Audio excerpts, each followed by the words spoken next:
I'm at Planet Fitness.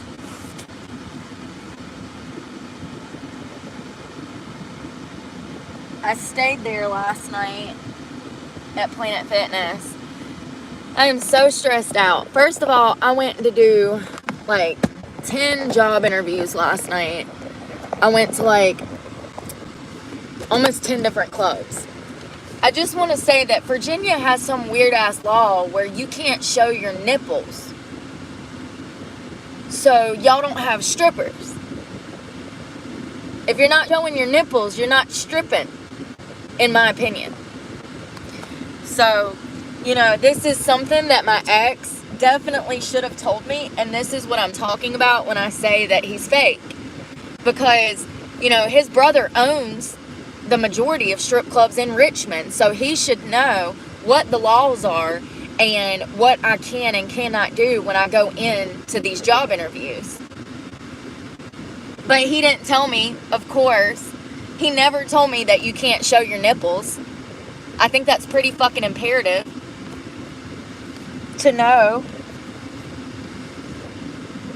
When I tell you that I fell asleep with a bag of trail mix last night, I woke up with my hand still in the bag and trail mix all over the bed.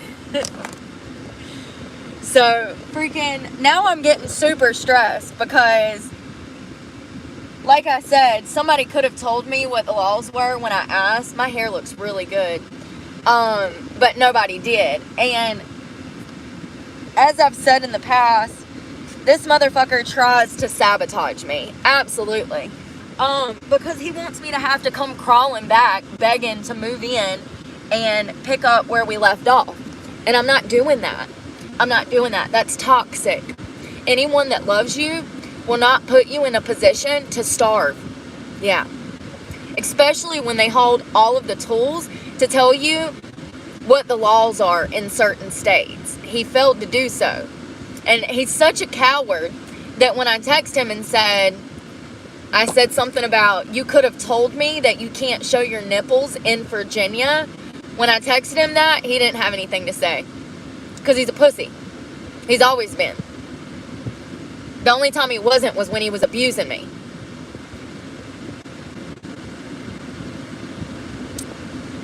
I think that piece of information is I think it's very important. How are you going to make money, unless you're prostituting, if you can't show your nipples? The whole purpose of dancing is to get naked. So now I'm in a state where these bitches can't get naked. It's got me stressed out. I went to one club. They hired me. I'm supposed to work tomorrow. I don't know if I have any faith in it. Unless I'm going to make $1,000 tomorrow, there's not much that going to work can do to help me. They put their dancers on payroll.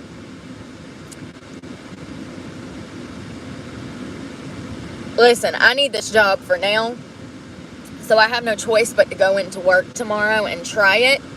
I will say that in my professional opinion, after almost 20 years of dancing, any club that wants to put you on payroll is scam artists. They're doing that for a specific reason. The whole point of dancing is to generate income quickly, okay? And it's not like that anymore. People don't understand that you have to go work at 20 different clubs before you can even find one club that's worth a damn. So the club that hired me is one of the clubs that puts you on payroll. The way that it works is, I can't believe I'm even saying this. I'm on a 1099, but I'm going to be getting a paycheck. That's not how that works, just to be clear. But whatever. I need the money bad. Like I'm down bad. Like bad. Like I'm stranded, stuck, bad. Down bad. And I came here with hundreds of fucking dollars. Gas. When you're spending $80, $115, $120 a day on fucking gas like I am, it goes quick. So I'm going to try this club. It's a franchise club. They have like 6 different ones. It's all the same owner. I normally do well at franchise clubs. However, I don't like this paycheck shit. When they were describing it to me last night, she explained to me that when I go on stage, like say a guy comes in and he's looking for a girl to perform on stage. When I go on stage, I have to give the club $3 before I can go on stage to go make money for myself. Now, $1 of that $3 I'll get back on a paycheck.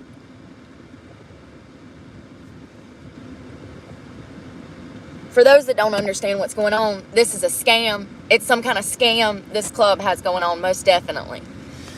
It's a scam. I don't know how, and I don't know the ins and outs of how they're doing it, but I'm telling you right now, it's a fucking scam. In no world should I be giving you money to go on stage at a club that you run. At no point. It's not only my job, but it's literally your job to allow me to try to make money for myself. Why am I paying you to go on stage? Listen, all I know is that I'm 3 weeks behind. 3 weeks behind on my truck payment. I have no choice but to go in there and try to make money. Do I think that I'm going to make money there? Am I going to go anyways? Because I have to. All of the clubs that I walked into are prejudiced against white women. Now, in the reviews, it says the opposite. It says that they're prejudiced against black women. But when I went into every single one of these clubs last night, except for 2, which I'm about to go hit now, it was nothing but black women. I did not see not one white woman in any of the clubs here. So the reviews say that they're racist against black women. However, the proof is in the pudding. I didn't see not near white woman in any of these clubs last night. So I don't know what's going on with the reviews. The reviews are a bunch of lies. I always read the reviews. You can learn so much about an establishment from the reviews.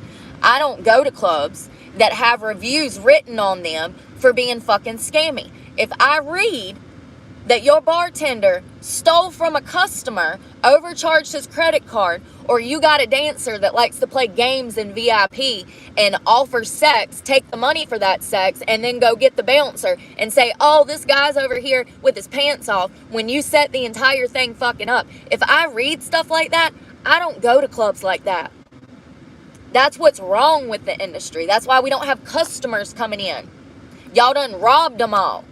You think they won't come back when fucking Becky over here done stole and ripped them off and then threatened to tell their wife that they were in there? Hell no, they don't want to come in there. Y'all have literally killed the industry. Baby strippers, let me be specific, you baby strippers have killed the industry because you're grimy. Hell, at least 20 years ago, us strippers had a moral compass. These new baby strippers, they don't. Hell, at least us old school women were raised with morals and values. Good morning. Yeah, I'm talking about stripping, how shitty the clubs are. You know, to make $1,500 on a Tuesday at 2 and only be able to walk away with $400, that's fucking highway robbery. No wonder I'm broke. No wonder I'm broke. I did the math, you guys. If I sold 8 hot tubs in a month, that's $100,000 that the club will see. But that's only 40 grand for me. Actually, it's $38,000 that I would get and 100 grand for the club. Now that's not even including my tip out and my house fee. So that 38, you can best believe that that's going to be more like 30. And that 100,000 that they're getting is going to be more like 150. Like, it's absolutely ridiculous, the fucking cut. This is why you go in strip clubs and you don't see no pretty strippers no more. They're over it. We are over it.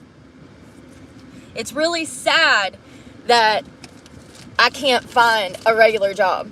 Nobody will hire me. I'm unhireable. I've spent over 30 grand since October of last year looking for a job, running to job interviews in different states and different cities only to hear no.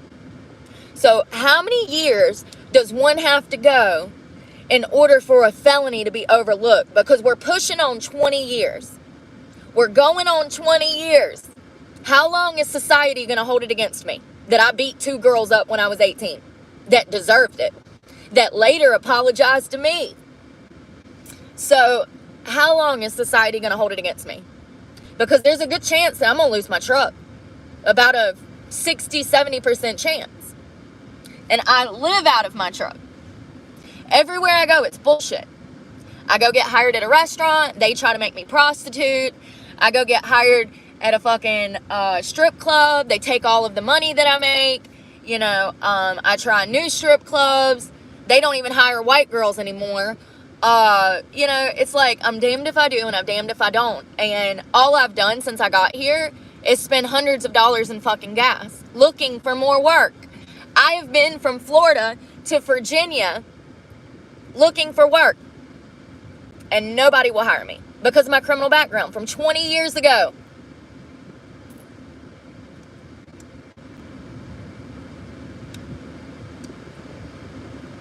They did it on purpose.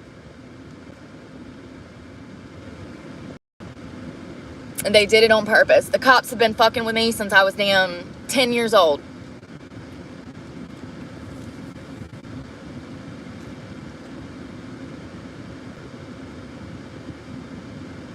I don't understand the whole payroll thing unless it's about taxes and keeping up with the money that we make. And I mean, I don't know. I went into these clubs at 10 o'clock last night and there was nobody in them. Nobody. Not one person in any of them at 10 o'clock. So I'm thinking that this state is 10 times worse than my state. And then the dancers that I saw on stage didn't even know how to dance. Like, that's a huge problem. That is such an issue in this industry, women not knowing how to dance. It's literally you're a dancer. It's in your job title, homegirl. Like, go find your rhythm and come back. It's amazing to me how girls don't know how to strip. But you're a stripper in a strip club, not knowing how to strip. Like, what? So I went to South Carolina, this one club. It's called King Street Cabaret. And back in the day, back in like 2017, 2018, you could go down there. It's in Charleston. You could go down there and make $2,000-$3,000 in a weekend. So I went back after COVID. Last year I went.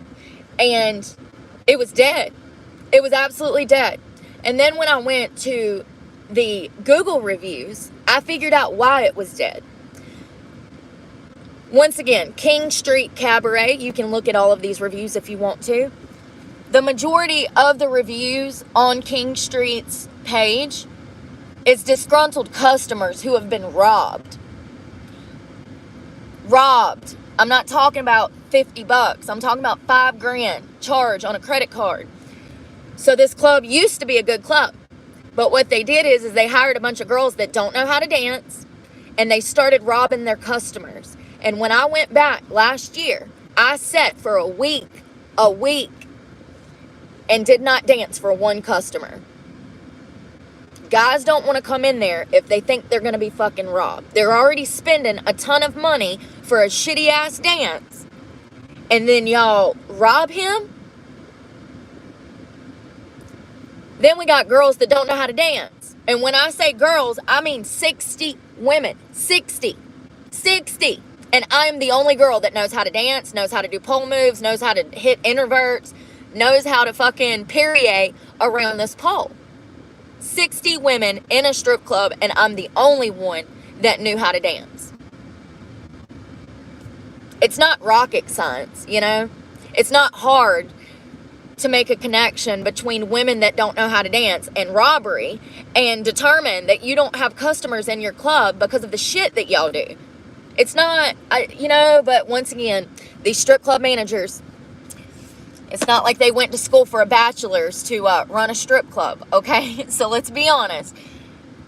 It's the bottom of the barrel, and they're idiots. They're just idiots. They are. They act like their job is so hard. And I, you know, ran a strip club for Almost 10 years, my ex and I owned a strip club. It's not rocket science. But one thing that you absolutely need is women that know how to dance. It's crazy. Absolutely crazy. Oh, I need to know how to dance and not just suck dick? Oh, wow.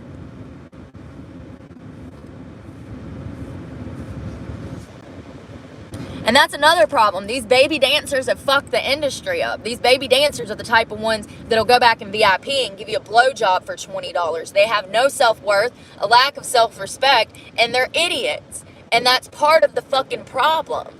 That's not what strip clubs are for. Strip clubs have never been for sexual gratification. It was for theatrical performing. Now, due to the fact that the industry is struggling, we absolutely have strip clubs that allow this shit. Not only do they allow it, there are strip clubs that will absolutely fire you if you refuse to sell your body. Been there, done that. I've danced at over anywhere from 250 to 300 clubs throughout the United States. Every club that I walk into, I become a top earner in that establishment within a day of being there. If I am a 10 out of 10 in a strip club, that's sad. That tells you how far we've fallen in the quality of women that are hired in these establishments. It's more stereotypical than ever. Women used to be able to go dance and separate that life from their personal life. And, you know, there was women that I had friends when I first started dancing in 2006, 2005-ish. No, 2007. Y'all, it's been a long time. The early 2000s, I started dancing. Mid 2000s. Anyways, back then, I knew women who were going to schools, who were going to school to get their masters. There was one girl that became a pediatrician. You know, women used to use that as a stepping stone to open a business, to go back to school, to feed their children, to pay their bills. Women used to use dancing as a tool to get ahead in life. Now it's impossible to do that. It's straight up impossible to do that. Not only is it impossible, but it's impossible to even pay your monthly bills by working at one club. You absolutely have to club hop in order to pay your bills. It's sad, and it shouldn't be that way. My foot's asleep. Oh.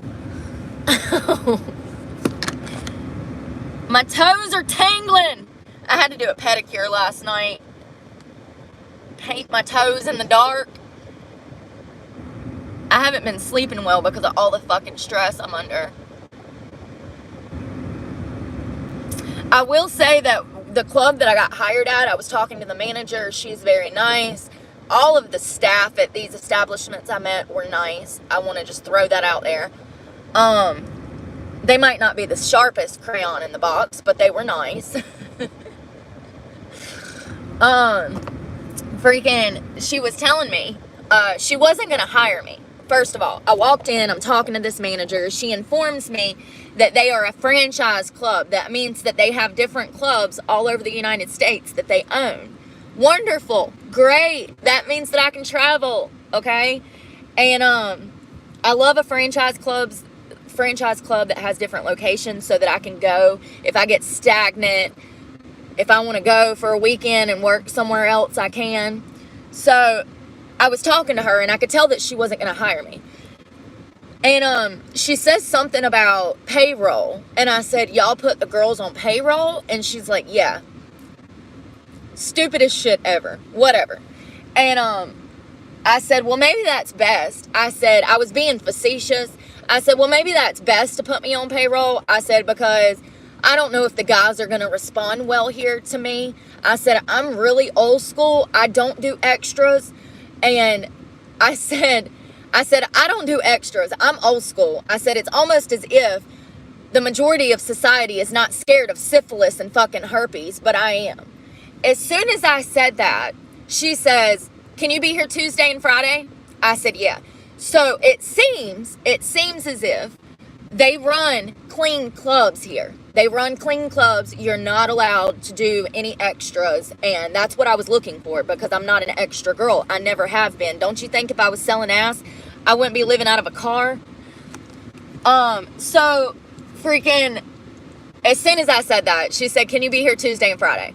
So that leads me to believe that just by stating, hey, I'm not that type of girl, I don't get down with that extra shit, she hired me because of that. And that tells me that she's had a problem in the past with hiring girls who immediately come in and was trying to do extras in the back. Can I just say that if you're doing any kind of extras in a strip club, you are literally top tier stupid. Top tier stupid. You ain't got to do that, baby. And matter of fact, you're ruining our business by doing it. So can you stop? There's places for that, and it's not the strip club. Oh, my foot's asleep. All right, let me read some of these. Hey, Eric, I'm sorry I'm not ignoring y'all. Hey, good morning, Moonrise. Jesus Christ, y'all been in here. Cleveland. Cleveland.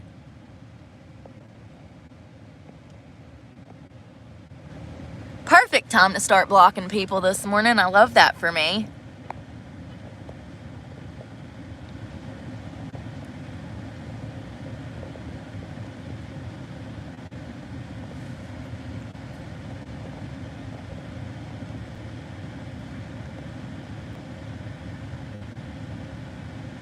Somebody said that I said last night that I said 16 grand. If I did, then it was a mistake. Sometimes I have thoughts that come so fucking fast that I can't even get them out fast enough. So I'm sorry that a lot of people are fucking slow. Yeah, I know.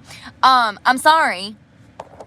$32,000 since October of last year. And actually, we can go ahead and tack on the other 300 that I've spent since I got to Virginia. Because I came here for work, and I actually have had 2 9-to-5 interviews that I have to do. So I've got job interviews through Zoom in North Carolina. I just set up through Snag-a-Job 2 interviews I've got here in Virginia for like a regular 9-to-5, not a strip club. When I'm going to look for work, whether it's a strip club or whether it's a 9-to-5, I try to make my job interviews through Zoom, but a lot of places don't do Zoom. They want to have an interview in person, and I actually prefer that because I feel like I have the gift of gab, and I'm a really honest, open person. So when I'm talking to these people in person, it's easier to explain my felonies from 20 years ago. It's easier to explain some of the hiccups that I've had in life, in my opinion, in person. I try to find strip clubs that are going to be close to the job interviews, the physical interviews that I'm going to have, but sometimes that doesn't always work out. A lot of these clubs have went out of business since COVID, but not only that, a lot of them say open online, and then you get there and they're no longer a business. That's about 50% of them. 50% of the clubs that were open pre-COVID are now closed. I would say that COVID killed about 50% of the industry when they shut everything down March of 2017, you know, and a lot of them didn't even ever reopen again. It killed them permanently. And, you know, outside of gas, just living expenses in your car is much more expensive than living out there in society. Living in a house, much more expensive. I don't have access to a fridge. I don't have access to a microwave or a stove. So you're going to be eating out more. So, you know, and I try to eat healthy. I do eat healthy. So it's really, I can't eat a lot of fast food, you know, and that sucks. But I've spent over 30 grand, probably closer to 33,000 after this trip looking for work. And every interview I go to, as soon as I say 2 counts of attempted murder, they immediately end the interview, and I can't deny it. I can't go in there and lie. I can, but then I'm gonna get fired 6 months from now on a random fucking Wednesday because I lied on my application. They absolutely can fire you for lying on an application, and specifically that little question that says, "Are you a fucking felon?" And I know this because I've been terminated for that reason before. I got hired at a restaurant when I got out of prison back in 2012. And I had an ankle monitor on for 6 months to a year. It was part of my post-release program. I had to wear an ankle monitor. I got hired at this restaurant called Sal's. It was an Italian restaurant. I was a bartender. I've been a bartender since I was 16. So that's a story for another day. So I get hired. Things are going good. Ironically, my older brother, who had molested me years prior, also got a job there. This caused a lot of conflict. I ended up they ended up firing me because they found out that I had an ankle monitor. So since I lied about going to prison, about being a felon, and the ankle monitor, they terminated me and fired me because I never told them that I was on probation, parole, and or had been to prison and was a felon. So they absolutely can fire you for lying. And that's what I'm trying to prevent. A lot of people are like, why don't you just not tell them? Because I don't want to get comfortable in a position and then 6 months from now get fired from that position over that question. Like, the last thing I need is more toxic shit happening as I'm trying to get things in order. So the 2 job interviews that I have here, one is a home goods store and the other one is a bar and grill. It's kind of like it reminds me of like the Carolina Ale House. It reminds me of like the Carolina Ale House. If you don't know what that is, it's kind of like a sports bar, but not really. I don't know. Y'all, they serve chicken and burgers. I don't know. They have them everywhere over the Carolinas. So, the restaurant that I'm going to be interviewing at, and that's supposed to be Thursday. But the bad thing is I have to go back to North Carolina for a doctor's appointment on Wednesday. So I don't know if I'm going to be able to make it back. And here's the thing. If I go back and I haven't made any money this week, I'll be goddarn if I ever come back here to work again. I've been here for 4 days. Like, I should be at work right now. All I know is they have weird application things. They have some weird law where they put you on probation. You can't even show your nipples. What is the point? These dudes can just go to the beach and probably see more. What is the point? It makes no sense. You know, I don't understand how the girls make money if the club is taking so much, if you have to pay to go on stage. 20 years. Never heard anything like that. I've never heard anybody say you have to pay to go on stage to dance for customers. It's crazy. I don't know. We'll see what happens. I don't know. I'm supposed to work there tomorrow and Friday. But like I said, I have a doctor's appointment on Wednesday that I have to make. It's for my Suboxone.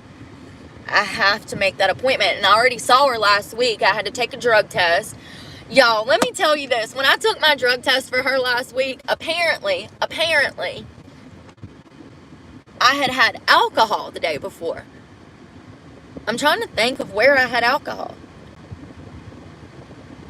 Oh, I had alcohol when I drank that wine at the club. Remember when I was working at Savannah's, I had wine? Y'all. Remember? Empty stomach, no food. Yeah. So anyways, the next day I go into my doctor's appointment. She gives me a drug test. I passed for everything but alcohol. I'm like, at first I forgot that I'd even drank the night before or the day before. It was a daytime. But, you know, for her to say that, I had to chuckle. I did. Because it's so funny. It's so funny. Like, bitch, I used to smoke crack and you're worried about alcohol? I used to be on heroin and you're worried about alcohol. Okay. All right. I'll let you have this one. It won't be a problem again. And literally the first time I've drank in like a month, like, Lord, I just can't. It's just funny. It's just the irony. So funny. You're worried about alcohol and I'm worried about staying clean off of heroin.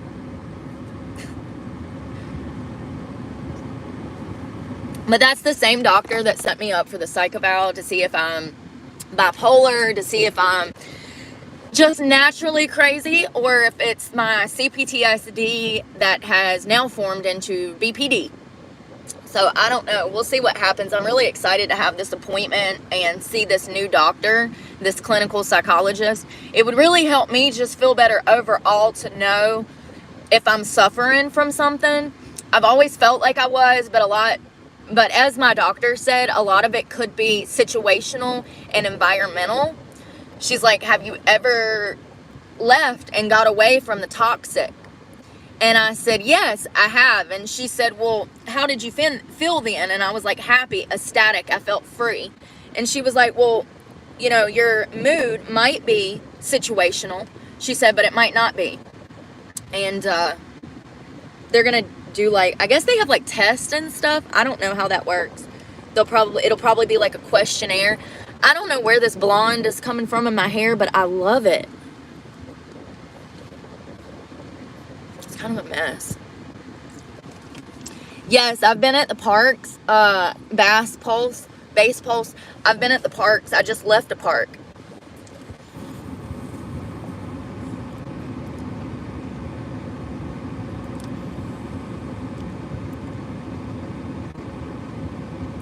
Hey, Vibrant Dye. Thank you, Moonrise.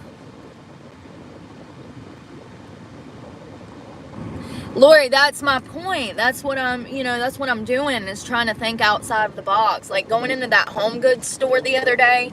I think it was Saturday that I walked in there and asked. I told them immediately. I said, yeah, I'm a felon. I said, I'm new to the area. I'm having an issue finding work. And she said, that they've hired felons in the past. So I'm really hoping on that, but they don't pay much. I mean, they literally don't even pay enough to cover my gas. It would just be something, the home goods store that's temporary to get me by until I can find something better. I really wonder, you know, what if your record was worse than mine? You would never work again. Like, I'm in a place where nobody will hire me. So, I mean, it's as bad as it gets. So, I don't know.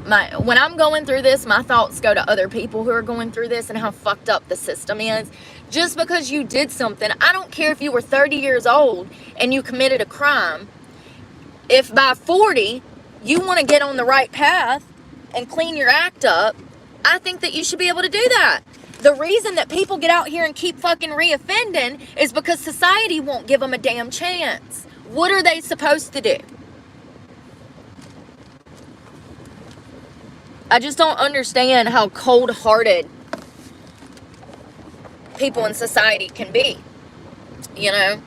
And, you know, I honestly wish that I could get my job back in carpentry. I really regret quitting that job. I was making over $25 an hour. I was doing finish, and I was great at my job.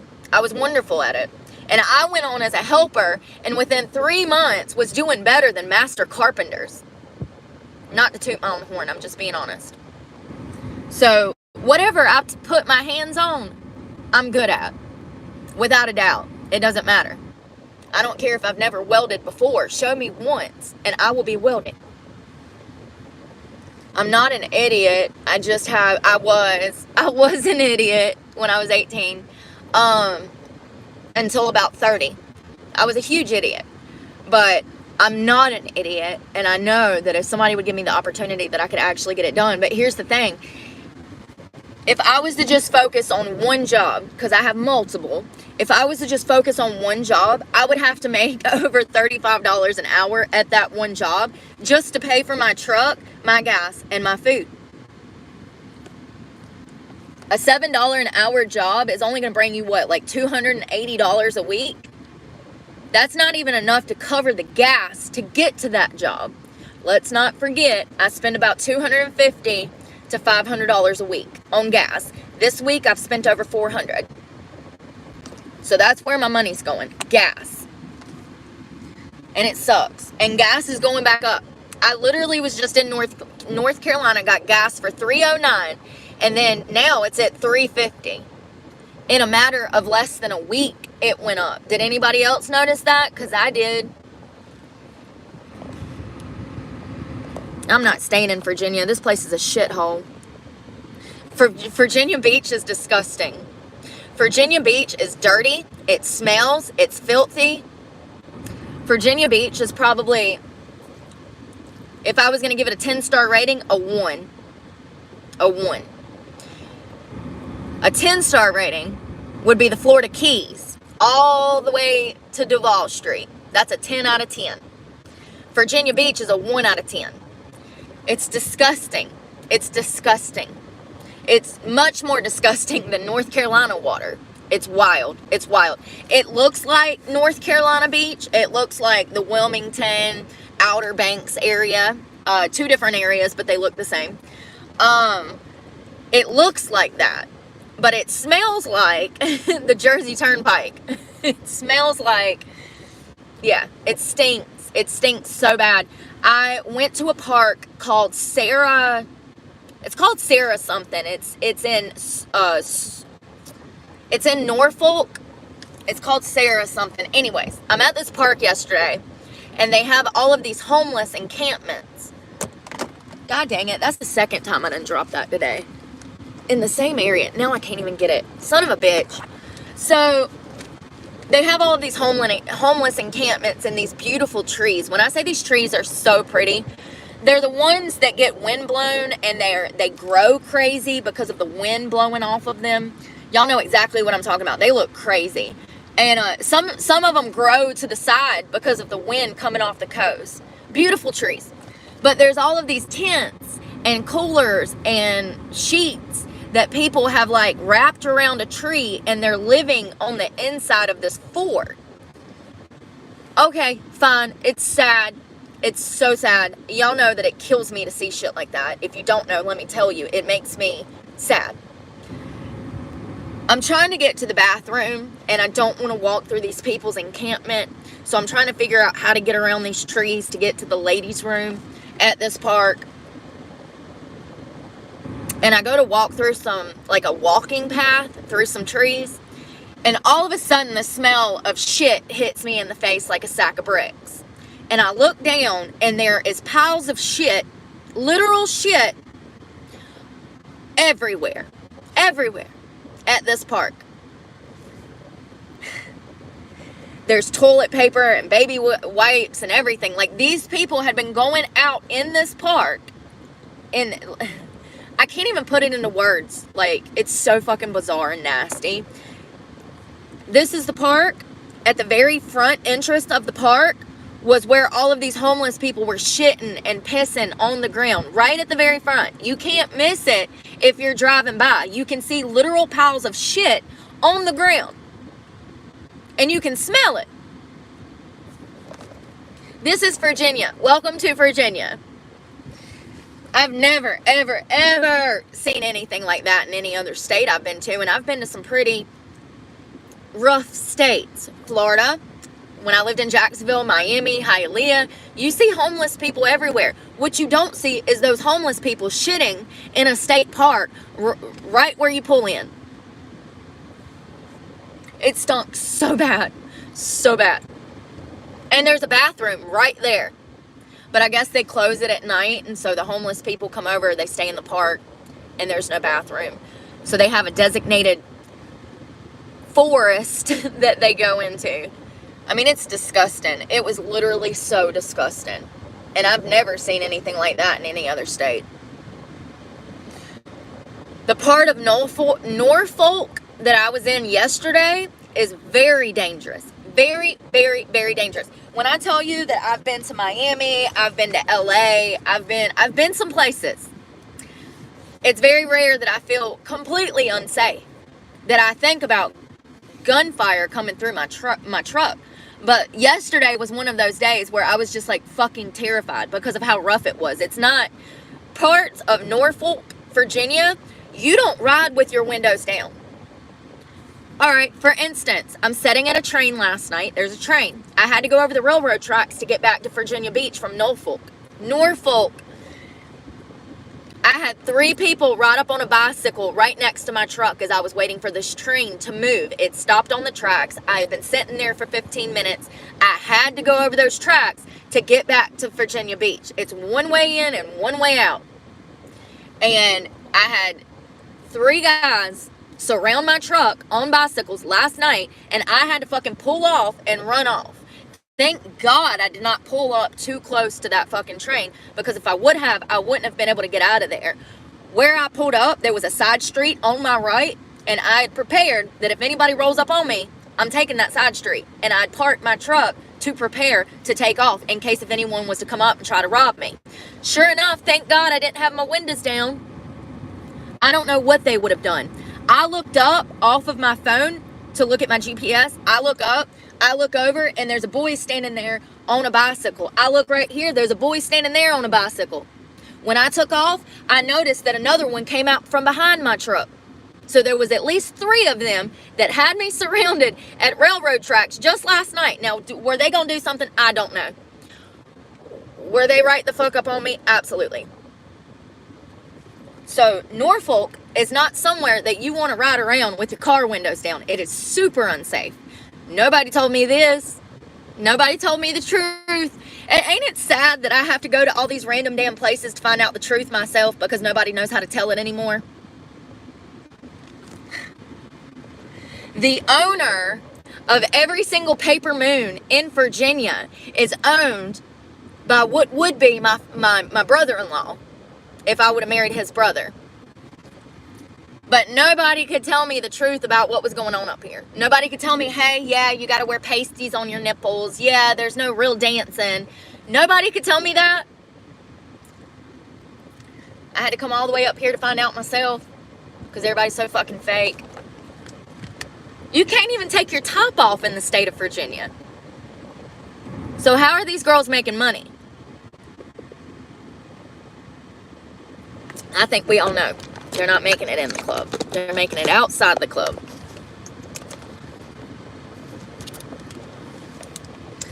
I've worked in some states where, you know, they had weird laws, one of which being Washington, D.C. Our nation's capital does not allow lap dances whatsoever or any private time with dancers. Now, I appreciate that. I'm not complaining whatsoever. When I worked at the Good Guys Club and Empire back in 2016, 15 maybe, it was a long time ago. When I worked there, I made phenomenal money. You can only go up on stage and dance. There's no VIP, there's no couch dances. You'll never be allowed to touch any of the dancers. If they see you touching a dancer, they're going to toss you the fuck out of there. And that's how it should be. That's how it should be. Once again, we're not here for your sexual gratification. We're here for theatrical performing. I make killer money in DC. It really sucks that, like, once again, I'm tied to the state. I'm tied to North Carolina because I got my doctor's appointments there, and that's the only state that I can get my Suboxone. It pisses me off. This is what I'm talking about when I say that medication holds me back. I could be in Bali right now if I was not on this fucking medication. And I would be. I would be somewhere other than on the East Coast if I had access to this medication. It's not fair. It's bullshit. It's a money racket. Virginia Beach is nasty. Thank you, Lori. A gold mine? What? What gold mine, Lori? What am I missing? I don't want to say, hey, ain't I social? Listen, I don't want to dance. I hate dancing. I absolutely hate it. But I have a truck payment and I'm already 3 weeks behind. Like, I'm literally going to lose my fucking home. And I've spent all of my savings looking for a fucking job. So I have no choice but to dance.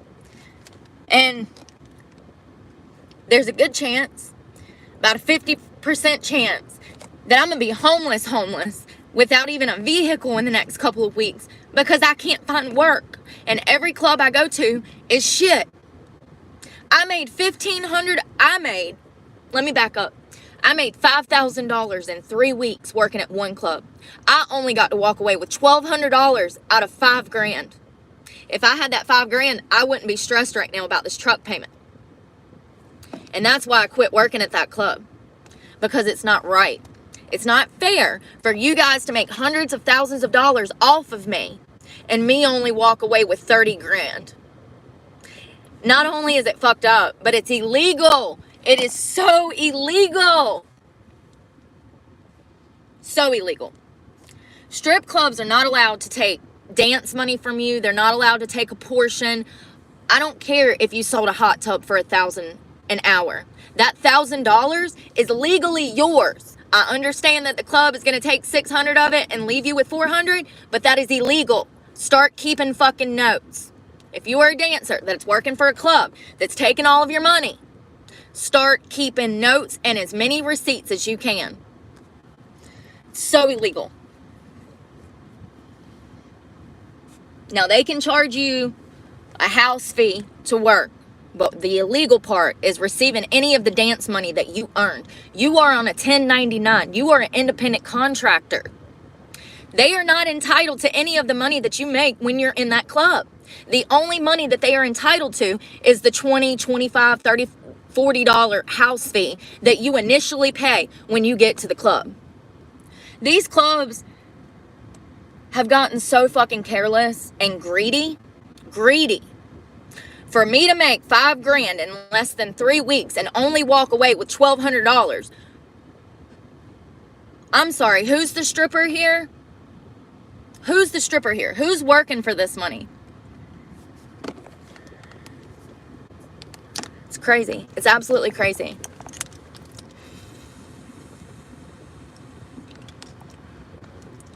Virginia Beach is nasty.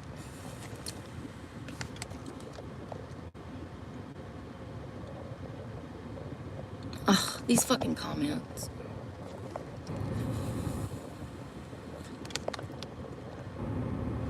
Yeah, I do, Lori. I do.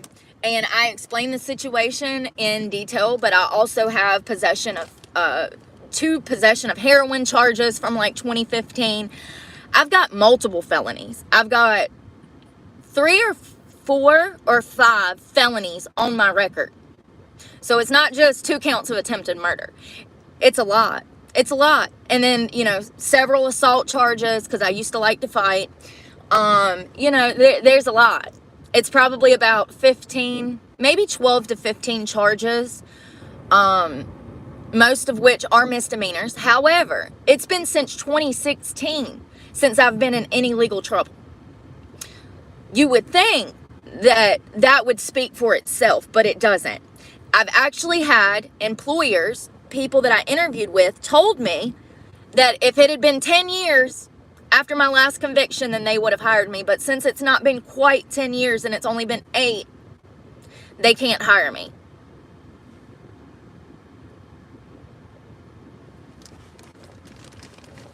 It's complete bullshit.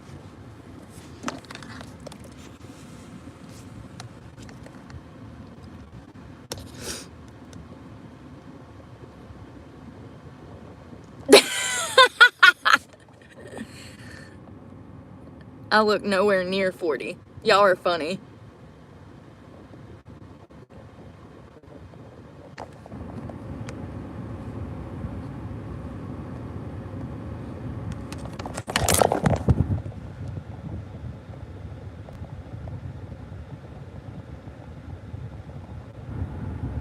Slim. Ooh, he's disgusting. He tried to.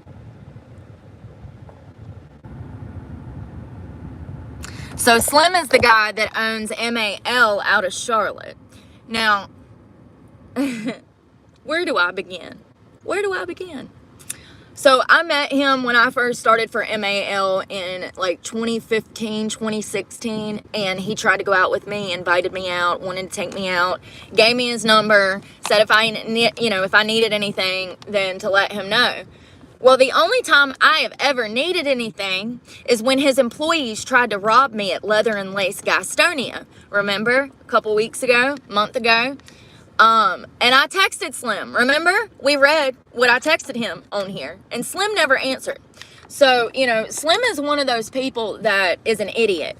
He would rather strippers who are strung out on drugs run his club than a woman who is sane, stable, and sober to run his club. A lot of these strip clubs are like that. They would rather have girls that are strung out on drugs because they know that girl is going to come back and be reliable every day because she's desperate for dope money than actually hire a sane, stable, fucking functioning person of society, because then they might get smart and actually quit because they realize that Slim doesn't pay very well.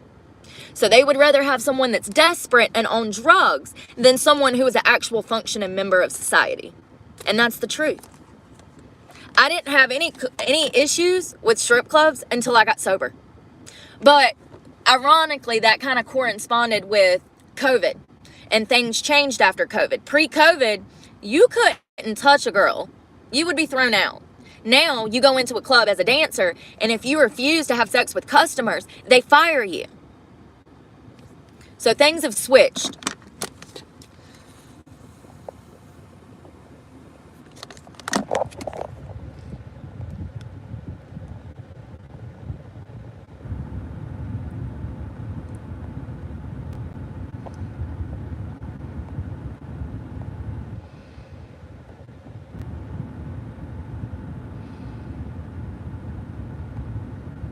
Yes, now somebody just said they pay you by the hour. That's not true. That's not true at all. They do not pay you by the hour. You pay them to go on stage, and then at the end of the week, the money that you paid to go on stage, some of that money that you paid in goes towards taxes, which is fine. But we do not make an hourly wage as a stripper. And matter of fact, if you don't sell a certain amount of dances, the club will fire you because you didn't give a certain amount of dances. So clubs that do payroll are usually super fucking sketchy. They're the bottom of the barrel. They got something weird going on, because at the end of the day, I'm on a 1099. So why are y'all putting me on payroll? Unless it benefits y'all. Because it's not going to benefit me. Hell, my food stamp's going to get cut off that I need from working at a job that I'm paying them to work. It makes no sense. That's not how this works. It's not how this works.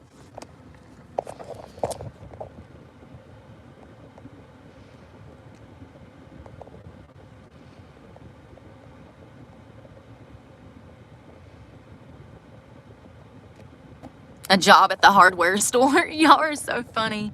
I've interviewed at over 20 Lowe's. Over 20. Harbor Freight. I've done dozens of them. Where else? Oh, there's 2 little hardware stores in Walnut Cove, North Carolina. I interviewed at them. They wouldn't hire me.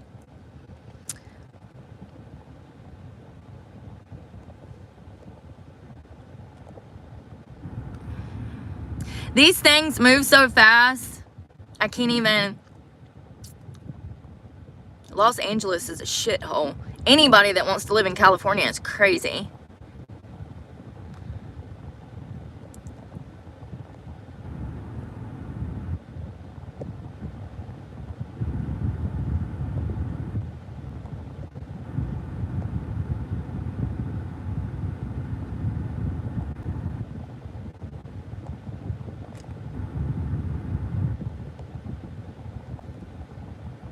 You know, once again, I'll never understand people that are so miserable they have to come to other people's channels and talk shit. It's really sad. Let's all pray for them.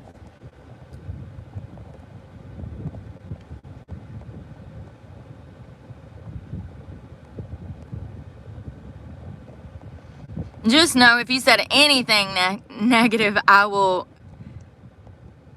block you. Hello from Dublin. 24 fucking milligrams? Hold on. Who said that? Who said that they take 24 milligrams a day? No, I can't even find it because these comments. Somebody said that they take 24 milligrams a day of Suboxone. Is that what you're on? That's insane. Lori, I've been trying to get hired at a drug rehab for over a year. So I got clean almost, it's been 4 years. And I stayed clean. I got clean when I went to prison, and I stayed clean for almost 8 years. I went through a traumatic event. The state came in and destroyed my life, charged me with charges that I did not commit, and that caused me to relapse. At that point in my life, I didn't even want to live. I wanted to die because of what had been done to me and my family. And that is one of the reasons that I have this channel now, is because of what was done to me. It's scary to think about that government officials could come in and tear your life apart, ruin your career, steal your family. They absolutely can.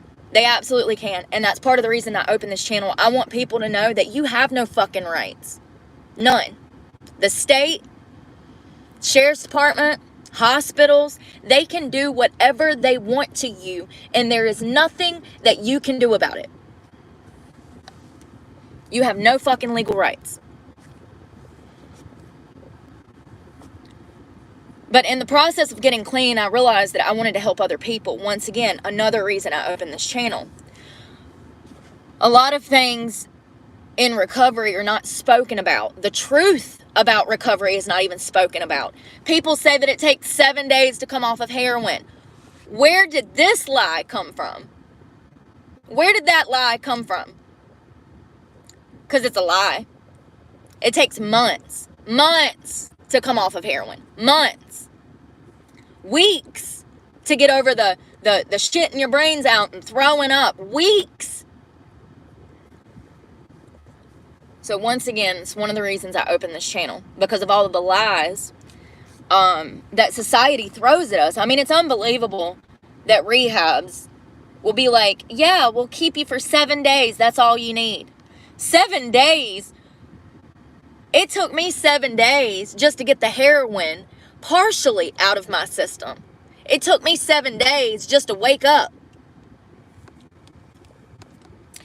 I've applied at several rehabs. The issue is 2 of them told me that I didn't have enough clean time.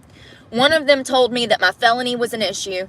I had another one tell me that they can absolutely hire me, but they would need me to go to these training seminars or something.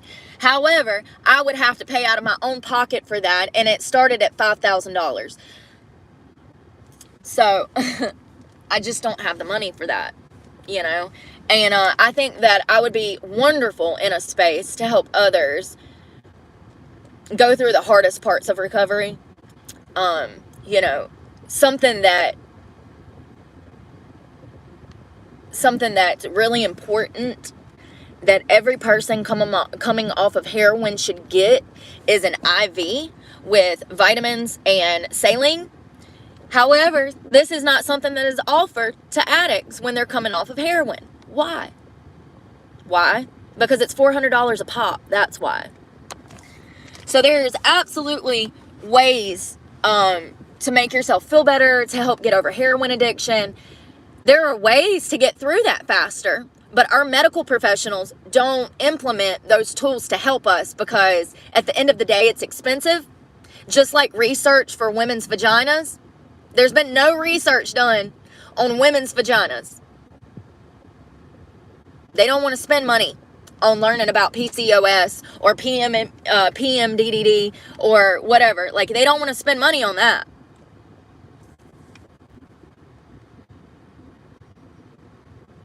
But prostate cancer is front and fucking center, ain't it? Ain't it? Yeah, I would love to work in a rehab. You know, and you would think that it would be as easy as walking in there and saying, hey, I can pass a drug test right now. You need to hire me. I'm a very empathetic person. I've been down that road. I feel like I can help other struggling addicts get over, you know, help them, guide them through the disease of addiction. It's not that simple. Nobody gives a fuck that I can pass a drug test because half of these sons of bitches out here are high.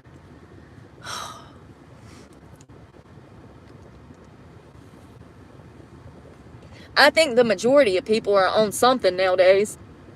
Whether it's caffeine or fucking nicotine or whatever. I think the majority of people are out here strung the fuck out.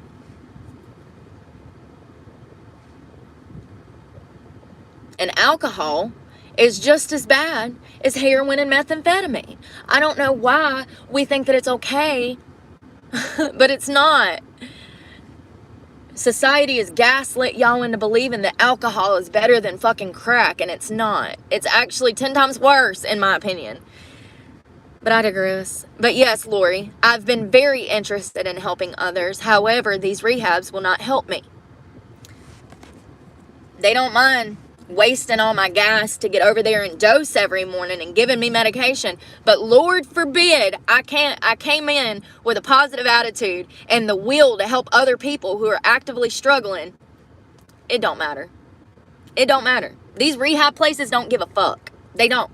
It's all about state funding and their check that they're gonna get. They don't give a fuck about actually helping people. If they did, I would have got help in fucking December when I took my ass to Chapel Hill and asked for it. But what did I get? I got pumped through a fucking Xanax. They gave me so much Xanax, I don't remember anything for a week.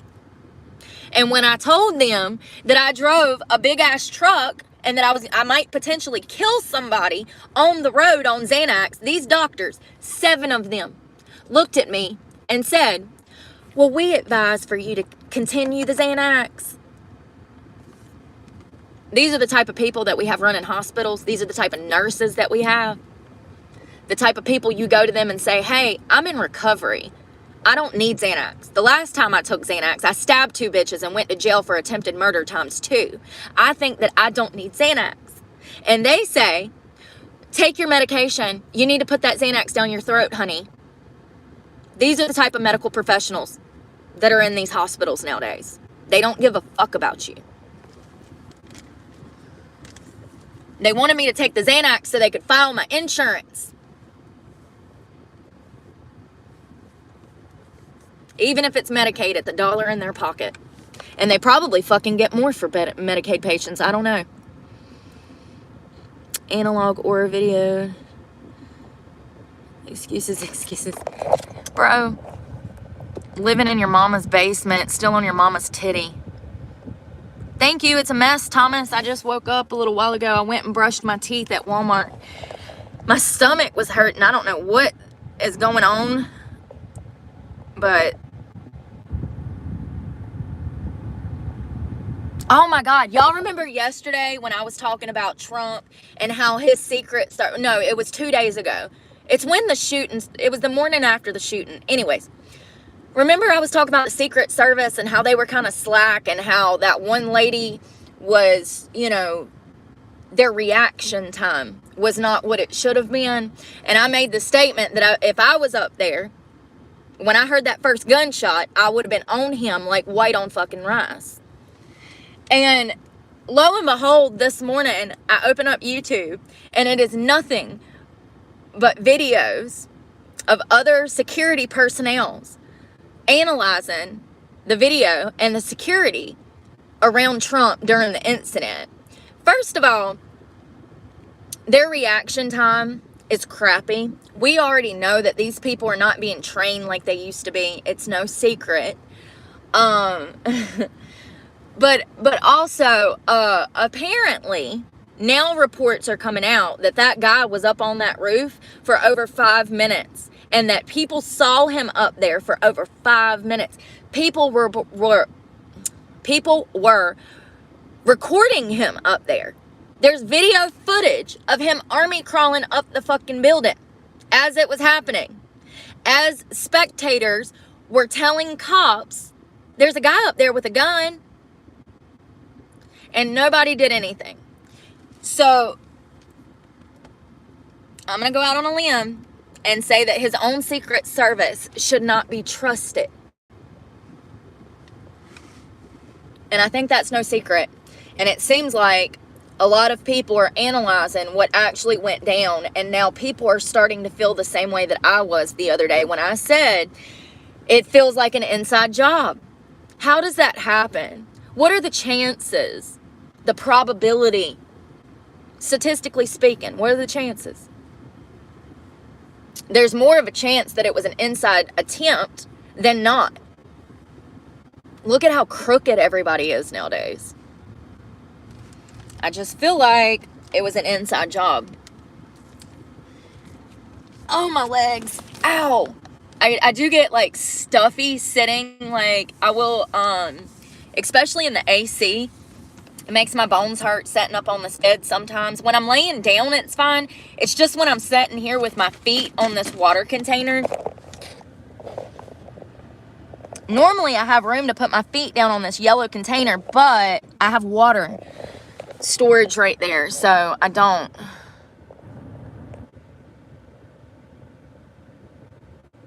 Yes, I used to do heroin. I did black tar for forever.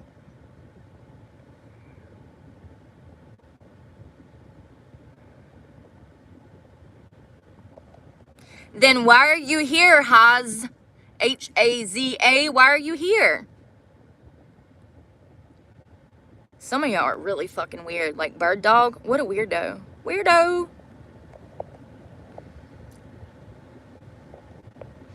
Y'all, if y'all look at these little heads, y'all can see which ones are children.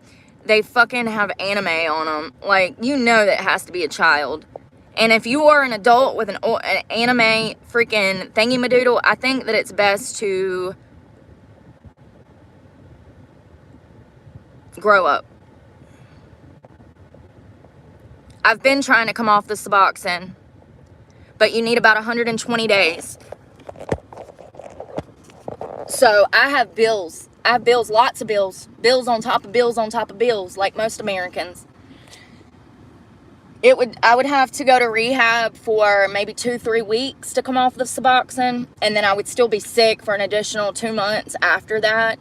So I would have to have about at least 3 months to lay on my ass to come off of Suboxone. That's what you're going to need, about 90 days.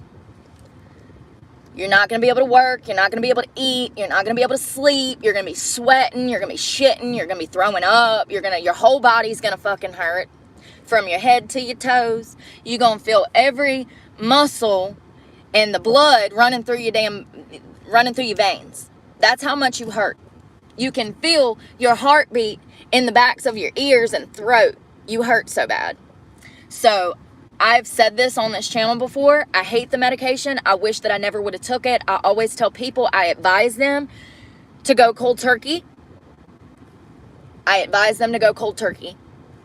And I've talked about when I got on the medication, why I got on the medication, and all of that in another video. I've talked about it before. I don't really want to hash that out, but I will say that it is a long-term goal of mine to quit smoking nicotine, vaping at all, THC, CBD, this nicotine, and I want to quit the Suboxone. Both of those things are long-term goals of mine. However, I'm about to lose my truck and be fucking homeless. So, I mean, I'm already homeless. Obviously, I'm living out of a truck. But, you know, the fact that I can't, you know, here's the thing. Even if I get the Home Goods job, even if I get hired at Home Goods, that's only going to be $300 a week, working 40 hours a week. That's $1,200 a month. My truck is $1,000 a month. That includes my insurance. That includes my truck payment. So I'll have a leftover $200. And it's not as simple as just getting a whole new car. This one is already half paid off. This is a $60,000, $70,000, the newer one's $100,000 truck. It's already half paid off. I've got 2 years left to pay on it. We're already halfway paid off. It would be stupid to turn it in, especially when I'm living out of it. It's my home. Like, people really do think that they could live my life better than me. They really do. They wouldn't even last one day out here. They wouldn't last one fucking day. They'd be like, where do I go? Where do I go? Nobody thinks about the bigger picture, ever. Where do I go? Where do I park? Where do I sleep?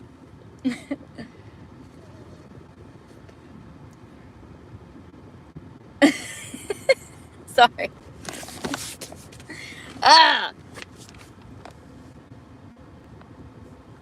Sorry. Yeah, I don't want to go in debt driving a long semi-haul truck, driving a 16-wheeler.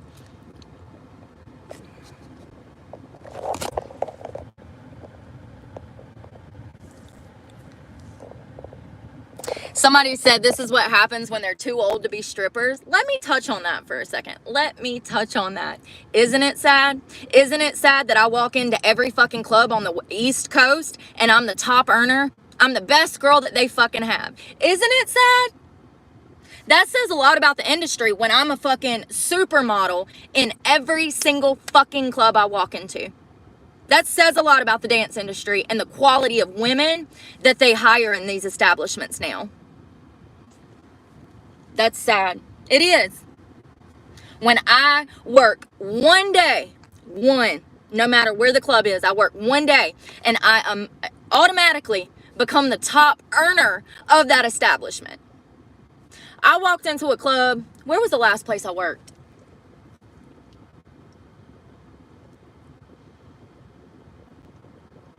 Where was the last place I worked and I sold that VIP room? Oh, Savannah's this past week, remember? So I worked at this club and it was 2 other girls there. Beautiful young girls, beautiful girls. You can be a beautiful girl and be stupid as shit.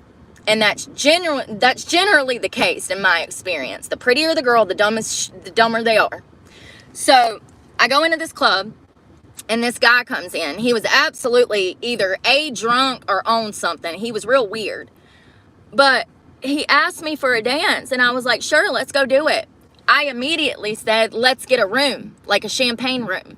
I don't give a fuck about a $40 dance. I want to go back there and dance for you and spend time with you and get to know you. So we walk up to the bar and the bartender is like, oh, well, it's $40 for a dance and da-da-da-da. And he says, no, we're going to do a room. That place had not sold a room in probably months. Because the girls, they're so worried about that $40 for one dance. They don't even try to think outside of the box and make $300 for 30 minutes. I wouldn't doubt that they have not sold a champagne room at Savannah's in months, if not years. I walked in there and within 4 hours of being there, I sold a champagne room because I have a business sense about me. You can be pretty as fuck, but if you lack in common sense and street smarts, you're not going to make any money in this industry. And I'm not saying that I'm the best of the best, but what I am saying is I'm the best that there is on this East Coast because I've been in these clubs. I've been in these clubs for years. I've danced at hundreds of clubs. If you tell me the name of a club, I can probably bet that I've danced there if it's on the East Coast.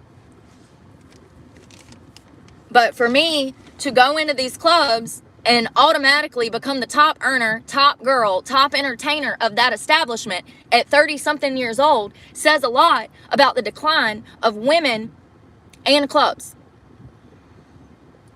It's trash. It's absolute trash. And they did it to themselves by implementing prostitution.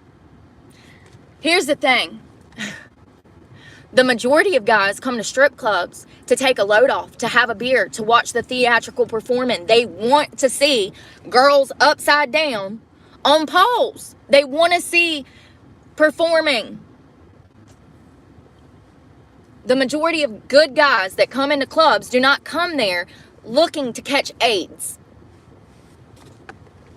But these clubs implemented it after COVID because they're so desperate to get customers in that they now coerce their dancers into prostituting themselves in the back of a strip club. It's so common now, and it's killed the industry. Once you get a reputation of a whorehouse in a community, nobody even wants their car in the fucking parking lot. Nobody wants to park their car in the parking lot because it's known that y'all are running hookers out of a club. You're killing your business. That's not what we were here for.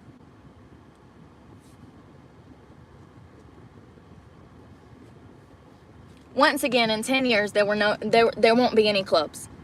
We lost half of them with COVID.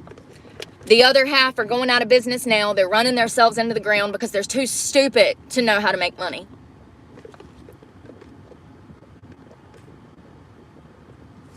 I actually got a great deal on this truck. It is a Z71 Chevrolet Silverado. they wanted like 20,000 more than what I actually got it for. I signed for less than 40 grand. They initially wanted 48,000 or 58,000 for this truck. I think it was 48, but it might have been 58 because I also got an extended warranty and gap insurance, and those things tack on money too. But I actually walked away from this truck because I didn't want to make $1,000 payment, and I think that he had quoted it at $1,200 a month, and I said, I'm not doing that. That's crazy. I wanted an older truck, blah blah blah blah blah.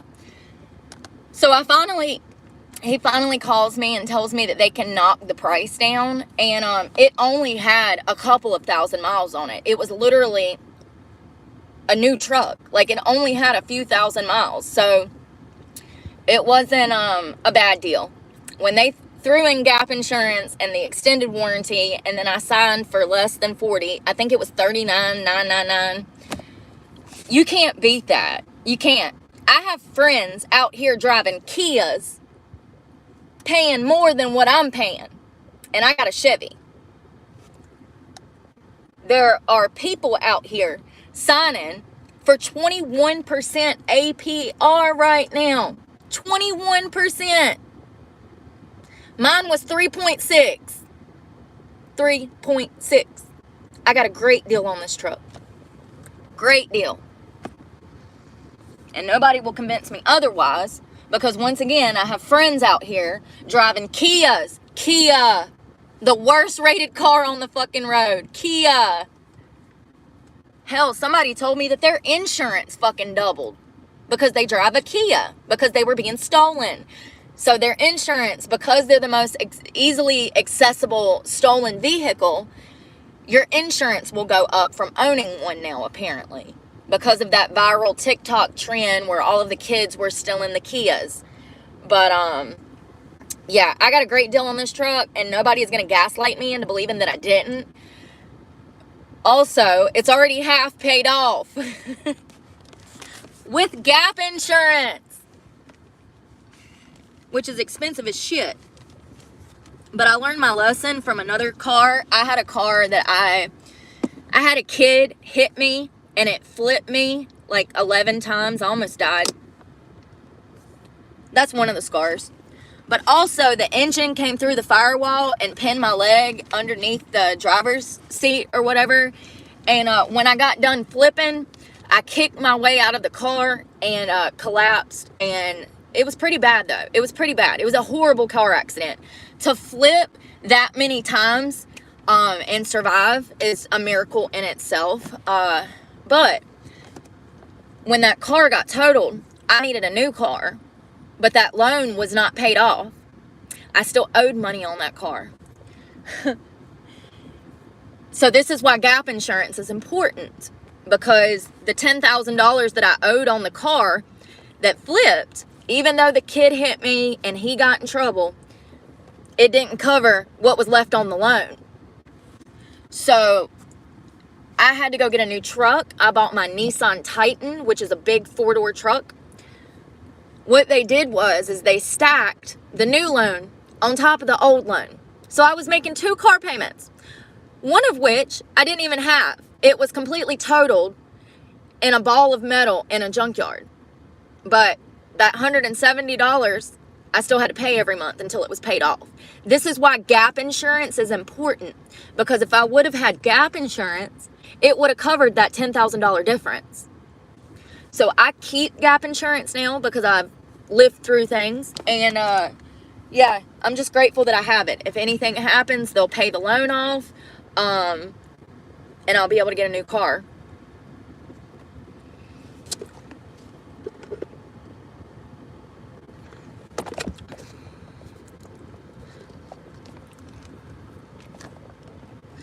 I'll never understand. I guess any attention is better than none, right? Not really, but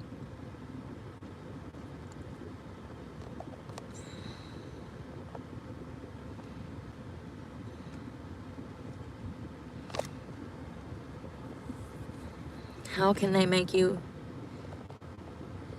Damn it.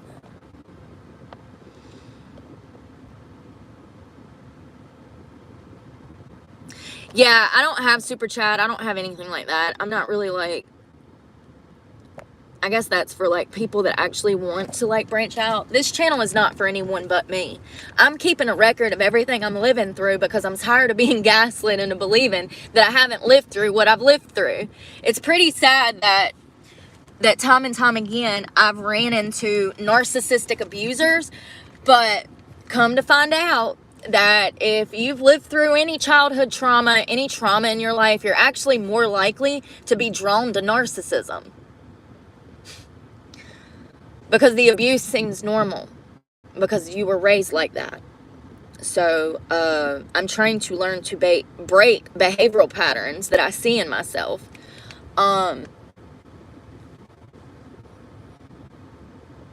Also, speaking with my therapist and the psychologist and everything, my doctor said that she thinks that I potentially have borderline personality disorder.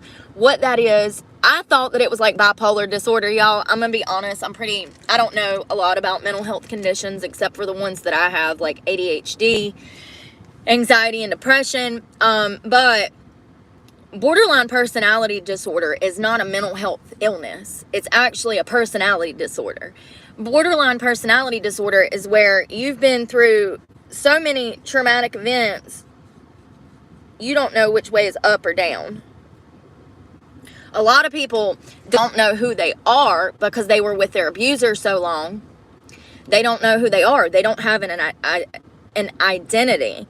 And so they have this thing called talk therapy, and what that's for is, it's like therapy, but it's a specific form of therapy geared towards helping a person with borderline personality disorder. So that's what I'm doing Wednesday. I'm supposed to be seeing the psychologist. I'll get a new script. I don't know. I mean, it sucks that this is my only option. It really does. You would think that these rehabs that are putting these patients on Suboxone, you would think that they would set them up with a doctor once they left the hospital. That is not the case. That is not the case. They don't. They put you on a medication and then they kick you out of the rehab and they say, good luck finding that. And that's why most people end up back on heroin, because the lack of accessibility for this medication. You put these patients on this medicine, but then you tell them that they have to go to class 5 days a week, Monday through Friday, for 3 hours a day. So when exactly were you planning on letting these patients work in order to be able to afford this fucking prescription? I'm not making this shit up. If you want Suboxone in the North Carolina area, you're going to be going to class 5 days a week, 3 hours a day. They don't give a fuck if you have a job. They don't give a fuck if you have kids. They don't care if you're in school. If you're not there in those classes 15 hours a week, you don't get medication. Now, if you have the luxury of having lots of money, you can go to a place called Bicycle Health, but it's going to run you about $500 a month.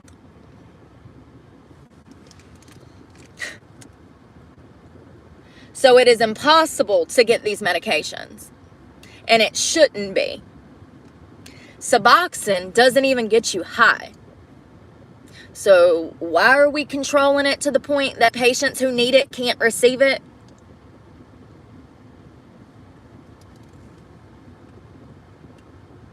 I've tried to shoot Suboxone and could not get high. It's impossible to get high on Suboxone if you're actually an addict.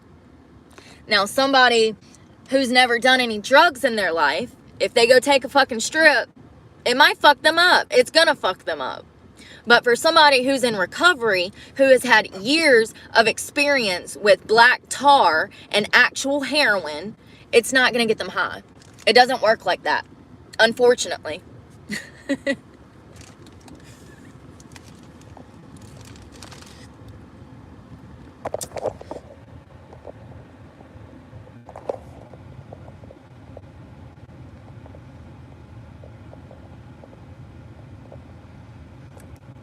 Y'all really think y'all be doing something talking about she looks old and young. Y'all are so stupid. It's so funny.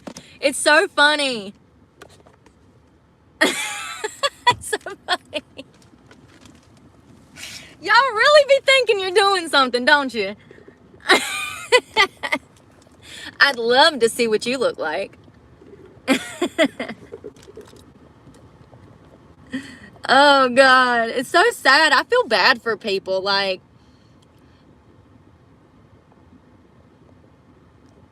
I do. I feel bad for people. Like, how sad does your life have to be to wake up and get on the internet and talk shit to people because you're so sad? Once again, what do we say on this channel? How you treat others is a direct reflection of how you feel about yourself. So if you don't hate yourself, stop spreading hate. It's as simple as that. It's really sad. I feel bad for people. I pray for all of y'all. We don't get high. We just want to feel normal. Thank you. Who was that? Exactly. And that's what I'm saying. When you're on Suboxone and you have had years of heroin use, when you take Suboxone, all it does, thank you, Dan, it's not meant to get you high. And it doesn't. People who are actually in... How can I put it? I've explained this before. It sets on the receptors of your brain and it lies, Suboxone lies to your brain and tells your brain that you've had heroin when you haven't. The reason that it does this is so that you don't spend the next 6 months sick going through heroin withdrawals. A lot of people have bills. A lot of people have children. A lot of people have jobs and careers and dreams and goals. A lot of people do not have 4 months to lay around the fucking house and be sick. That is the point of Suboxone. You can take Suboxone up to 72 hours after your last use of heroin. It sets on the receptors in your brain and it fools your brain into thinking that you've had heroin so that you're not laying in bed sick for the next 120 days. That is the purpose of Suboxone, to lie to your brain. So when you get on Suboxone, you are clean. However, your brain doesn't know that you're clean. Your receptors still think that you're getting heroin every day because you're taking that Suboxone. So when you come off of the Suboxone, you're going to be just as sick, if not sicker, than coming off of heroin. And I really wish that there was some kind of simulator for people to experience what heroin withdrawal is. If there was a simulator, it would probably be like you getting put into one of those tubes. You know how, like, when you go on vacation, they'll have that tornado tube that you can get in at the beach and stuff. You get in there and the wind starts going crazy. If they had a heroin detox simulator, you would get in a tube like that. They would dump thousands of fire ants on top of you. They would soak you in fucking tree sap. Then they would start taking... Arms would come out and start punching you in the throat and the face and all over your fucking body. Like, I can't even put into words what a heroin detox simulator would be like. But it would look something like that. And then you stay in there for 120 days in your own feces, sweat, whatever, for 120 days.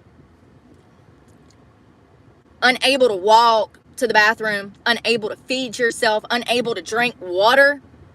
There comes a point when you're going through detox that you could absolutely die.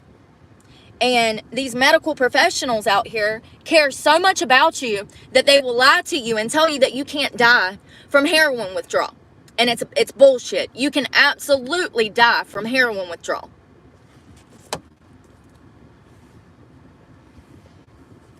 Absolutely you can. Heroin, Xanax, alcohol, those are the 3 drugs that you can die on coming off of.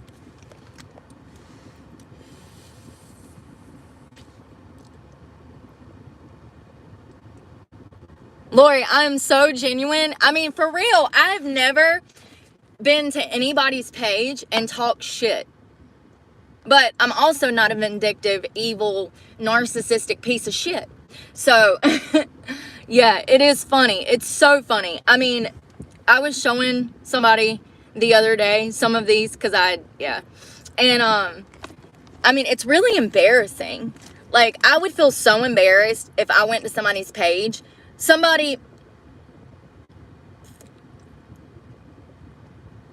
That's the thing, though.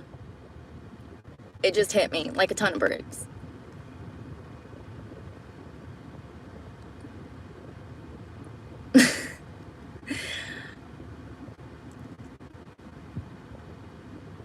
All of those people that talk shit, I'm obviously doing better than them. Otherwise, why would you be on my page talking shit? What do I have that makes you so jealous or so butthurt that you have to talk shit? People only do that unless they're jealous, they're intimidated, they're insecure, they have low self-worth. Like, why do people do that? Because they hate themselves. I mean, it's just crazy to think about people talking shit to someone who is in recovery, who is homeless, because they're trying to save themselves. And I have no doubt that most of them are children. You can tell by their anime. I mean, what adult has a fucking anime picture? What adult? No adults I know. Listen, if you're a grown-ass man and you're into that, good for you, but don't make it your whole fucking personality. And y'all know exactly what I'm talking about, because they do. But yeah, I do. I genuinely feel bad for people, because I understand that people are struggling. We can tell. We see it.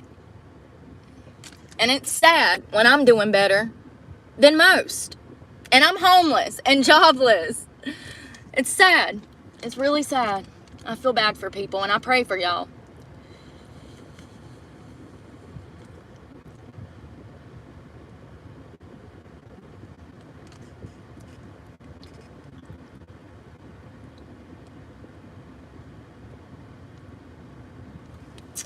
Man, I'm gonna tell you what, I've had some weird interactions since I've been up here. The train track thing last night with those 3 guys on bicycles. And you know what's crazy is one of them had on this fucking weird mask. It looked like the mask from, what was that game with the mask in the square? And it was on Netflix, y'all. And it was a game. And they had to play till death. And I can't. Squid Games. It looked like a Squid Game mask with a light. It was crazy. I was like, what the hell? They're about to rob me. I don't know, but they were just sitting there staring at me. I look up from my phone. I look over and I see a fucking guy. And I'm like, oh my God. And I look over and I see another guy. And I'm like, oh my God. And I freaking threw that bitch in drive and gassed it. Made a hard right. And when I looked out my rearview mirror, I noticed that there was 3 of them. So what were they going to do? I don't know. But I've had a lot of weird instances like that. I was at Walmart the other day. I was in, once again, parking space with nobody beside me to the left, nobody beside me to the right. This little old guy comes over, pulls right beside me, and stares at me. Pervert. Pervert. Okay? And I let him know I wasn't happy when I pulled the fuck off. And I said, pervert! Like, why do you get right up on me? We got 15 parking spots this way, 15 parking spots this way. It's like when girls go to the gym and there's nobody else on a treadmill, but then all of a sudden, some guy comes out of nowhere and gets right beside her so that he can smell her sweat. Pervert. I've had a couple of those incidents since I've been here.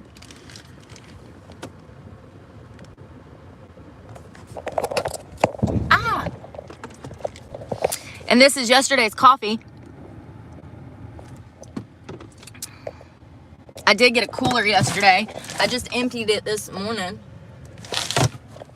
I had leftover Squid Games. Yes, it was like black and it had the square, but there was a light around it. It was freaky. Why are you out at 10 o'clock at night riding a bicycle with a Squid Games mask on? Creepy.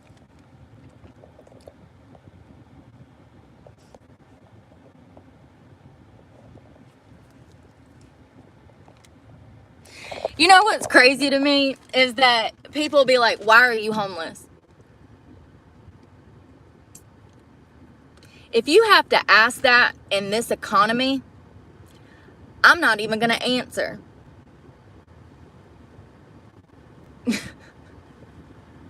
It's just truly baffling how dumb people are, you know? It really is. I mean, nobody thinks about the fact that you would have to have low end $10,000 just to move in somewhere nowadays. That's not even the upkeep for rent, power, water. That's just to move in. Just to move in. I remember when I moved into my first house, I had less than $1,000. Less than $1,000. That was last month's rent, security deposit, and that included power and water. And that wasn't too long ago, you guys. That was not too long ago. A little over 10 years, but still, not that long ago. There's no reason that rent should be $2,000. My 5,000 square foot $1 million home, the mortgage was $4,000. For 5,000 square feet, 6-7 bedrooms, 2 kitchens, 3-car garage. This was pre-COVID. I lived in $1 million house. Our mortgage was less than $4,000. Right at $4,000. Pre-COVID. $1 million house. Now, you go get a 3-bedroom house, and that's about what you're fucking paying. It's crazy. It's absolutely crazy. It's crazy. You know, I own land, and so maybe one day I'll build a house there. However, I would rather use that land for something like building a business to generate more income. I don't know yet, but I do own land, so possibilities are endless for the future. Something I'm not going to do is waste money, $2,000, $3,000, $1,000 a month on rent. I'm not doing it. I'm not doing it. There's no reason that a 1-bedroom, 2-bedroom trailer should be any more than $500 a month. Yeah, the freaking, the median home cost in North Carolina is almost $400,000. $377,000.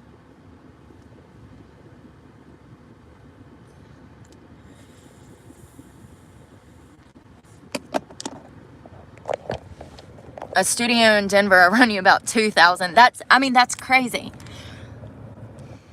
You know, and we're part of the problem. I just want to be honest that we're part of the problem. If you're out here in this economy, buying a house in this economy, you have made it this way. You have contributed to these high-ass rent prices. And I understand we all have to have somewhere to live.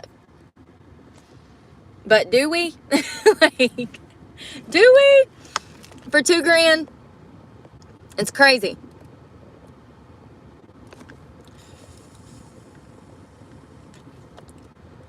Well, my 560 square foot is $1,600 a month. I'm not doing it. Never. It will only cause me more stress. I have everything I need in here. Everything. I will never, ever pay thousands of dollars in rent a month. Ever. Again, it's a waste of money. And if you're doing it, I'm sorry. Maybe you should think about moving into a car. You'll save so much money in comparison to wasting it on $1,600 rent. That's just crazy.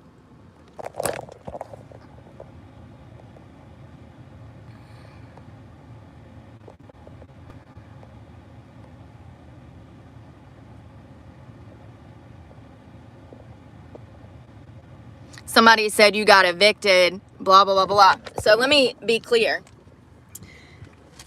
The house that the user lives in is my house. The land that he lives on is my land. The truck that he drives is my truck.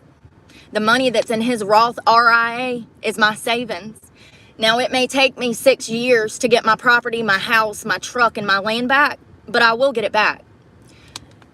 My abuser, I had left these things in his name because he had made me believe that since I hadn't paid taxes 1 year in 2020, that they would come and take this stuff for me, that the government would subsidize it or something, that they would steal it. Now, he had been saying this since I met him when I was like a child, okay? I met him one time when I was 16. I did not see him again until I was 17, at which time he kidnapped me. He absolutely did. I'm not going to debate this with anybody. He kidnapped me and he held me hostage for 17 years. 17 years. And while holding me hostage, he forced me to work. Blackmailed me, sexually assaulted me, raped me. I'm not negotiating what happened to me with anybody because nobody else was there. What this person did to me, he did intentionally. Giving me drugs at 17, getting me hooked up with known drug users that were prostitutes that worked for him, all of which at the time I did not know. I was a 17-year-old child. So this person coerced me into giving him these things. I now understand that it was manipulation. I now understand, it's 20 years later. And I now understand that he set things up in order to be able to hurt me when I refused to have sex with him. People like Hugh Hefner, people like Jeffrey Epstein, these people coerce and force their victims into doing things with the threat of harming their family, with the threat of harming them, with the threat of leaving them homeless and hungry.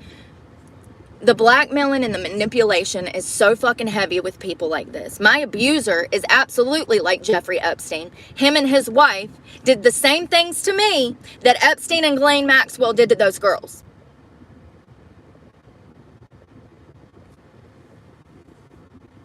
Now, back in October of last year, back in June of last year, I was living in Florida. I went to Florida for 9 months and I had tried living out of my car. I did that to get away from my abuser because I needed to save up enough money to get an attorney to get him off of my property and out of my house. My AC broke down in Florida and I had to come back home to my house that my abuser is currently still living in. A home that I own. A home that I own.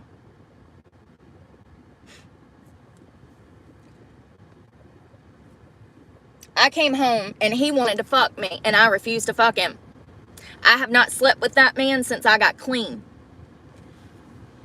It's disgusting. It's disgusting. What's even more disgusting is the fact that the sheriff's department knew that this man was running teenage girls over state lines and they did nothing.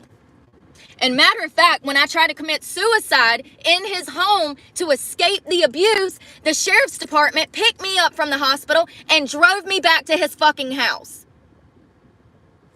All of this is public record. The hospital bill, the hospital, maybe not, but I can show you guys that. I can get that. I've already got it pulled. It's something that I'm working on. And in the hospital record, it states that I said that this man was abusing me. I said that he was coercing me, blackmailing me, manipulating me into sleeping with him. I was only 18 years old. I was only 18. This man was in his late 50s. And the sheriff's department drove me back there and made me get out of the car. And they knew what he was doing. So anyways, he tries to sleep with me. I refuse. He physically attacks me in October.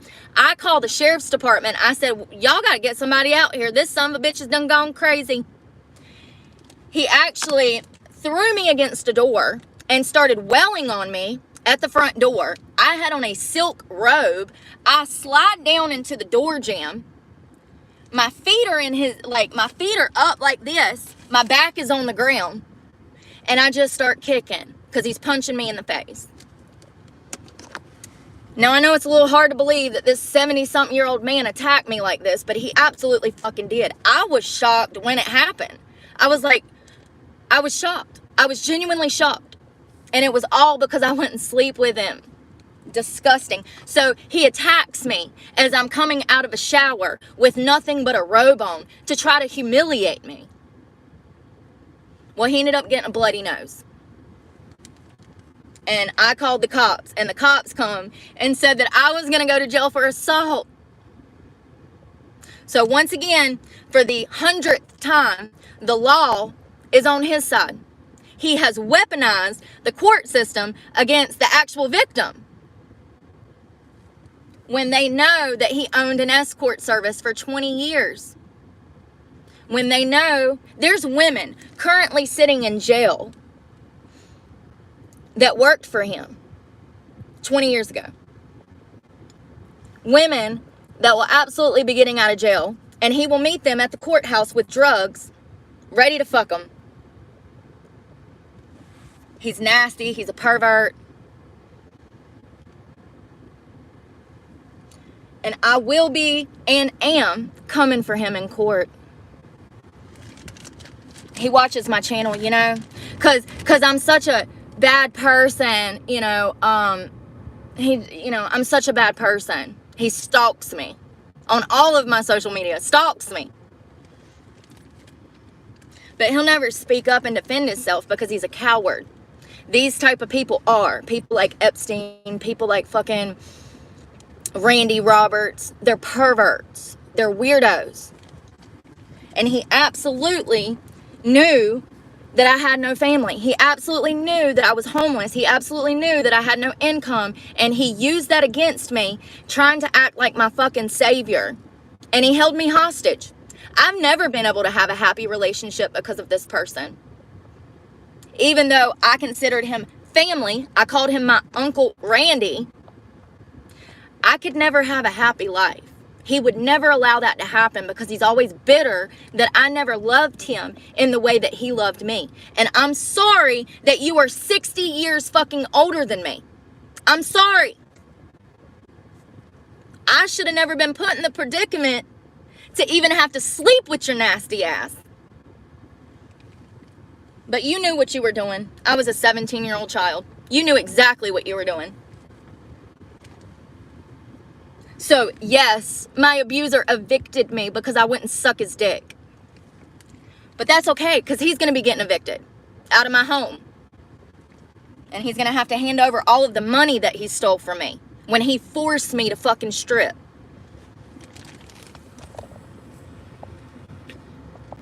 I barely speak English. He is a pimp. His name is Randy Roberts. His wife's name is Barbara Roberts. This woman has made my life a living hell for the past 20 years. Living hell. Hated me because her husband was a pervert. What sense does that make? I'm sorry, Barbara. What sense does that make? I was a 17-year-old child. Your husband was a 58-year-old man. You're going to blame a child? And newsflash, Barbara, he owned an escort service 20 years before I fucking met him. I didn't know that. I didn't know anything about it until about maybe 2 years after I met him.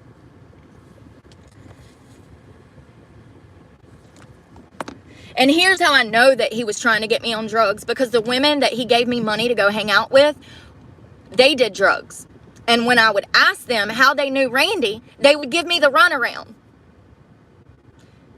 2 years passed by and I found out that all of those girls that I was hanging out with, that he would send me to hang out with, those were escorts that were working for him. So he had told them, don't tell this girl that you work for me. Don't tell this girl I own an escort service. So I didn't know for years. And I've never been able to have a happy life. I've never been able to meet somebody and fall in love and settle down and try to have a normal family, a normal traditional family. I've never been allowed to do that because this person at every single turn would cause problems in my life so that I couldn't live a happy life, because he's in love with me and he always has been. And I can't help that I was born in a different fucking generation. It's sickening. It's sickening. And once again, I believed that this person cared about me. I wanted to believe that this was my family because I have no family. So I was desperate for human fucking connection. And once again, I met the most dangerous person that I could have ever met.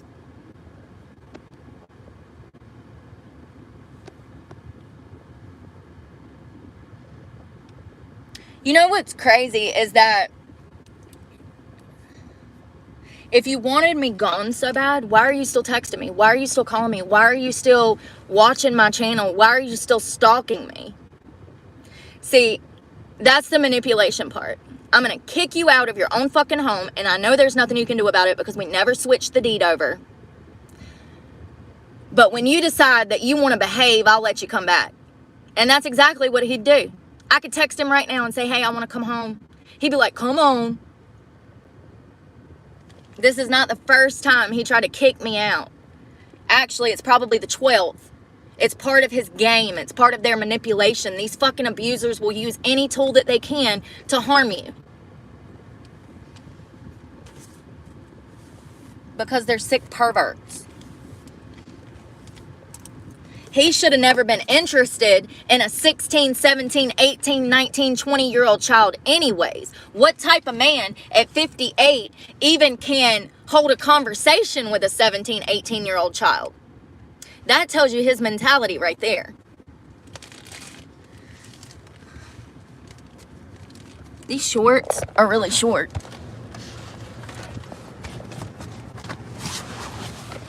I can go home anytime I want to go home. I don't want to be around an abuser. Just like my ex up here in Virginia, you know. Throwing money in my face. Like that's what I want. No, what I want is an honest, loyal, respectful fucking partner. Not money. I can get money from anybody. I wanted loyalty, honesty, respect. I wanted to build with you because I liked you. Not because you want to throw money in my face. That really shows how simple-minded he is, too. If you think that throwing money in my face would fix this relationship. I think that it used to when I was on drugs. You know, he could just throw money in my face and I'd shut up about it, whatever we were arguing about. If he had been abusive, I would overlook it. And I can't expect anything less than how he acted when I visited him for the 4th, because I've always allowed him to act that way. I've always allowed him to apologize to me with large sums of money. And when I got clean, I stopped behaving that way. I don't care if you want to throw $10,000 in my face. That doesn't mean that you can disrespect me. When I got sober, I started working on self-worth and self-love. And I can't believe that I was ever at a point where I would let somebody hurt me because I needed money for heroin. But I was absolutely there by being in a relationship with my abuser, who I considered my Uncle Randy, and my ex-boyfriend Dave. Both of them I allowed to walk on me, mistreat me, beat me, rape me, all because I was scared to get clean. And here we are 4 years later, and them motherfuckers are still the same people they were before I got clean. And they'll never change. It's too late for them. If you are at an age where you are incapable of taking responsibility for your actions, you might as well just go jump off a bridge. Your life is over. Your life is over. If you are incapable of taking responsibility for your actions, your life is over. You're a waste of human life. The most important thing for self-growth is to take responsibility for one's actions. I should have never been in the predicament to even meet my Uncle Randy. I should have never been in the predicament to meet my ex Dave. The type of person that I'm going to marry one day is nothing like that. Nothing. I had one healthy relationship, and it wasn't even all that healthy. There was still a lot of gaslighting and narcissism going on from the other party. However, this person was a great father. He was stable. He worked in finance. By all outward appearances, he was a great guy. And I'm not trying to say that he mistreated me in any way, but what I am saying is that he was not emotionally available. When you go into a relationship and you're unemotionally available, you're going to be dragging that other person down with all of your bullshit. He was not the type of person who had ever received any counseling. He grew up with an alcoholic father, a mother who was emotionally detached. He needed therapy. If not for himself, then for his kids. He did not understand how his upbringing was interfering with our relationship. But due to the fact that he was emotionally unavailable, I could see that that stemmed from his mother. His mother was the type of woman, you know, Sheldon, young Sheldon, no. The Big Bang Theory. You know Sheldon's mother on The Big Bang Theory? This was this guy's mom. Sheldon, Big Bang Theory, the Christian mother. I think she's from Texas. Or I might be thinking about, you know what? I'm thinking about Leonard's mother, the doctor. There's a mother on The Big Bang Theory. It's either Leonard's mother or Sheldon's mother, and she's very by the book. She literally had her son just to do genetic research on the birth of him type thing. You know, she was emotionally detached, cold, heartless, okay? This guy that I dated, his mother was very similar to that woman from The Big Bang Theory. So when you grow up with a mother like that, emotionally, you're not going to be stable. So, and once again, father an alcoholic, been through a divorce, he was kind of struggling in life, but he didn't want to do anything about it. He definitely didn't want to work on a relationship. I mean, he did, but he didn't. Like, how can I explain it? If I needed money, he'd give me that. But if I said, hey, let's go to church, or hey, let's go to therapy, that would have never happened. So, I don't know. My point is, though, is that I had this one semi-great experience.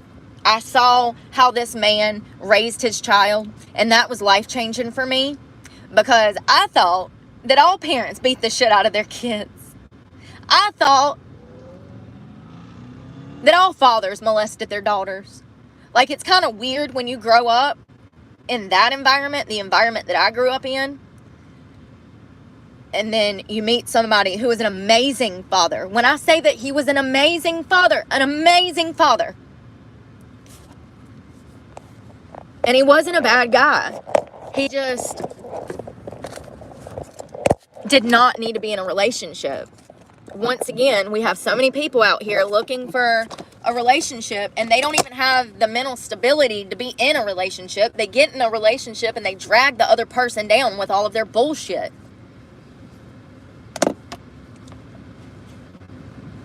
But having that relationship made me realize so much. It made me, first of all, it made me realize that I was settling for people who didn't love me. He wasn't emotionally available, but I knew he loved me.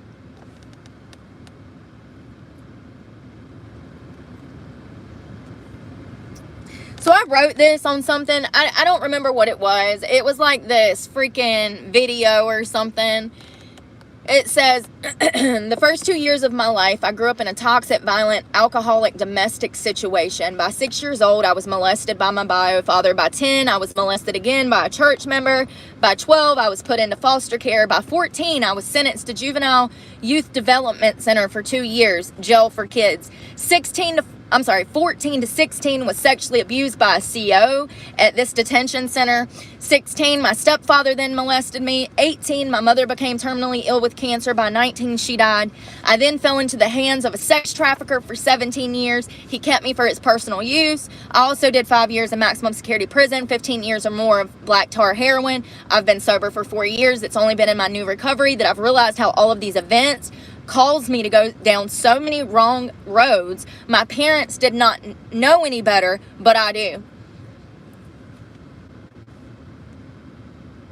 And that's just the tip of the fucking iceberg when I think about things. If I was to really sit down and draw it out, it would be a whole fucking page of shit. And I'm sure that we all go through things in life, but to think that that's a normal life until 4 years ago is really fucking crazy. To think that all of that is normal until 4 years ago. If I wouldn't have had the willpower to get clean, I highly doubt that I would be mentally where I'm at. And I'm just grateful that God has opened my eyes.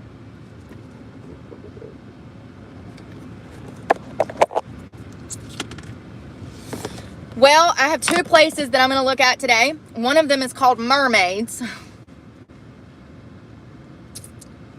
Listen. I don't know if I'm going to be a good fit for this club because... oh, God. I can't really say. But after I do the interview and I get in there and see what's going on, I might tell you guys why I don't know if this is going to be a good one. But then there's another one too called JB's Gallery of Girls. What is the point of having a strip club if you can't see no titties? I don't understand. How are these girls making money? I don't understand. I wish I had I wish I had the money for a fucking drug test right now. I'd go take one. I've done that on this channel before, and I think I even said when I done it that I would never do it again because I don't owe anybody anything. It's really crazy to me that people are so slow, that they can't understand the fucking words coming out of my mouth. So slow.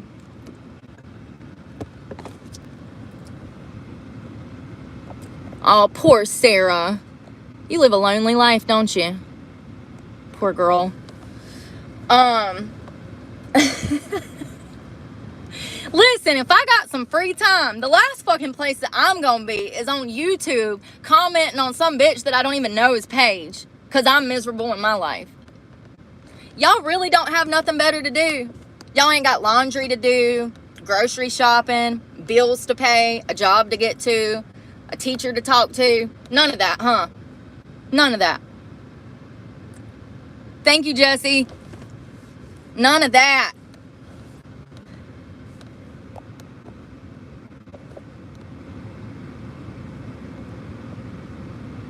See, and another thing, so my doctor, my new doctor, she's really cool. She's awesome so far. We'll see how long that lasts. It's usually good for a couple of months, and then shit starts happening. They start pushing my appointments closer together, racking up more money.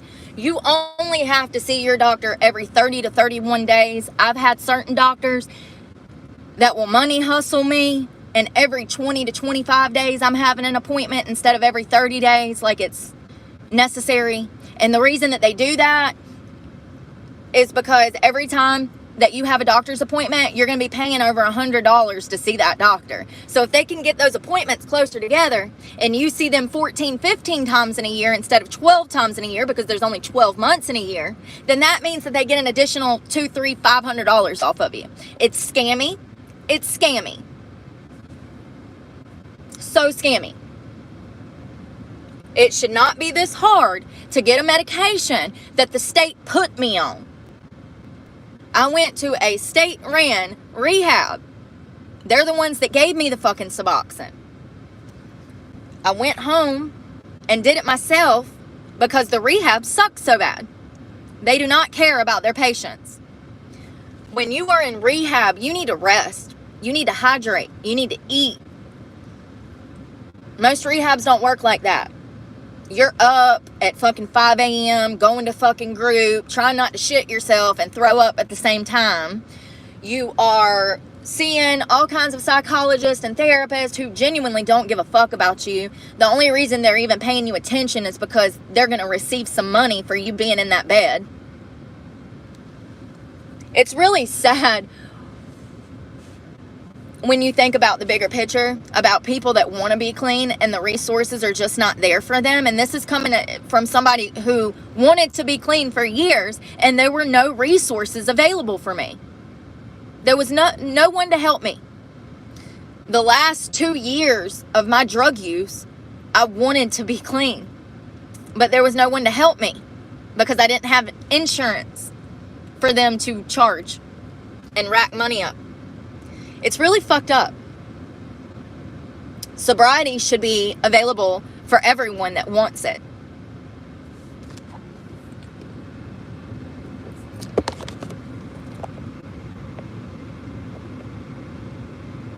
My southern drawl.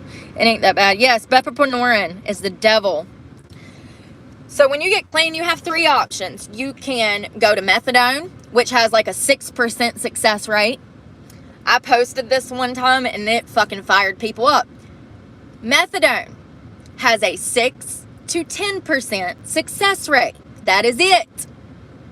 Methadone is just as bad as heroin. Let's say it together. Methadone is heroin. Good job. Yes, yes, yes. Now we're getting it. The other option is to go cold turkey. That's what I would advise everyone to do. If you're thinking about getting clean, I would advise to go cold turkey. You're going to be in hell for 2 to 3 weeks. The first 2 to 3 weeks, you are going to be going through hell. Absolute hell.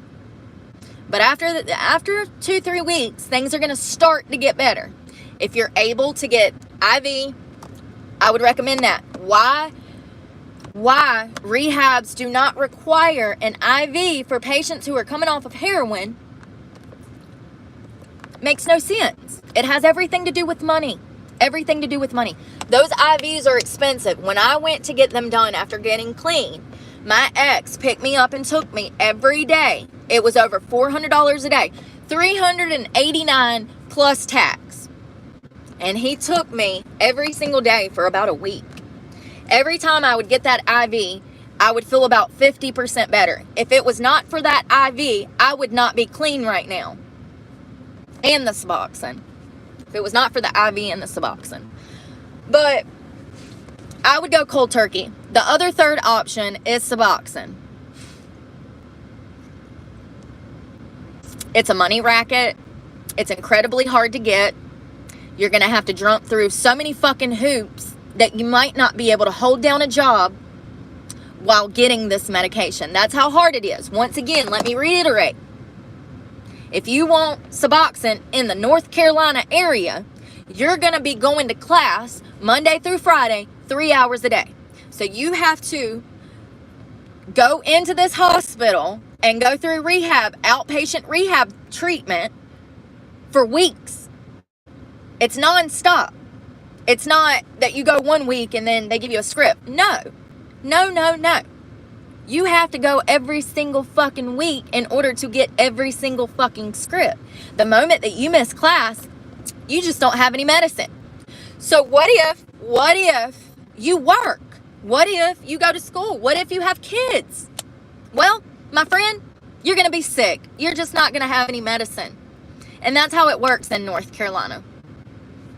And it's not right. Not to mention how expensive it is.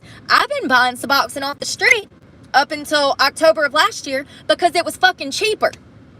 When I can go to my guy and get a strip for $2, why am I going to go to a doctor's office and spend $500 to get a 7-day fucking script? It's bullshit. It's complete bullshit. They regulate it like this. They control these doctors like this. The only logical explanation is money. That's the only logical explanation as to why it's so hard to get this medication. It makes no sense.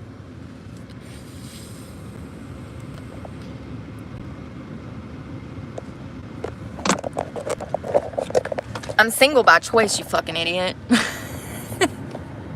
But I bet you've never even had anyone touch your pee-pee. Damn, facts. Congratulations on being clean. You should be proud of yourself. Meth is horrible.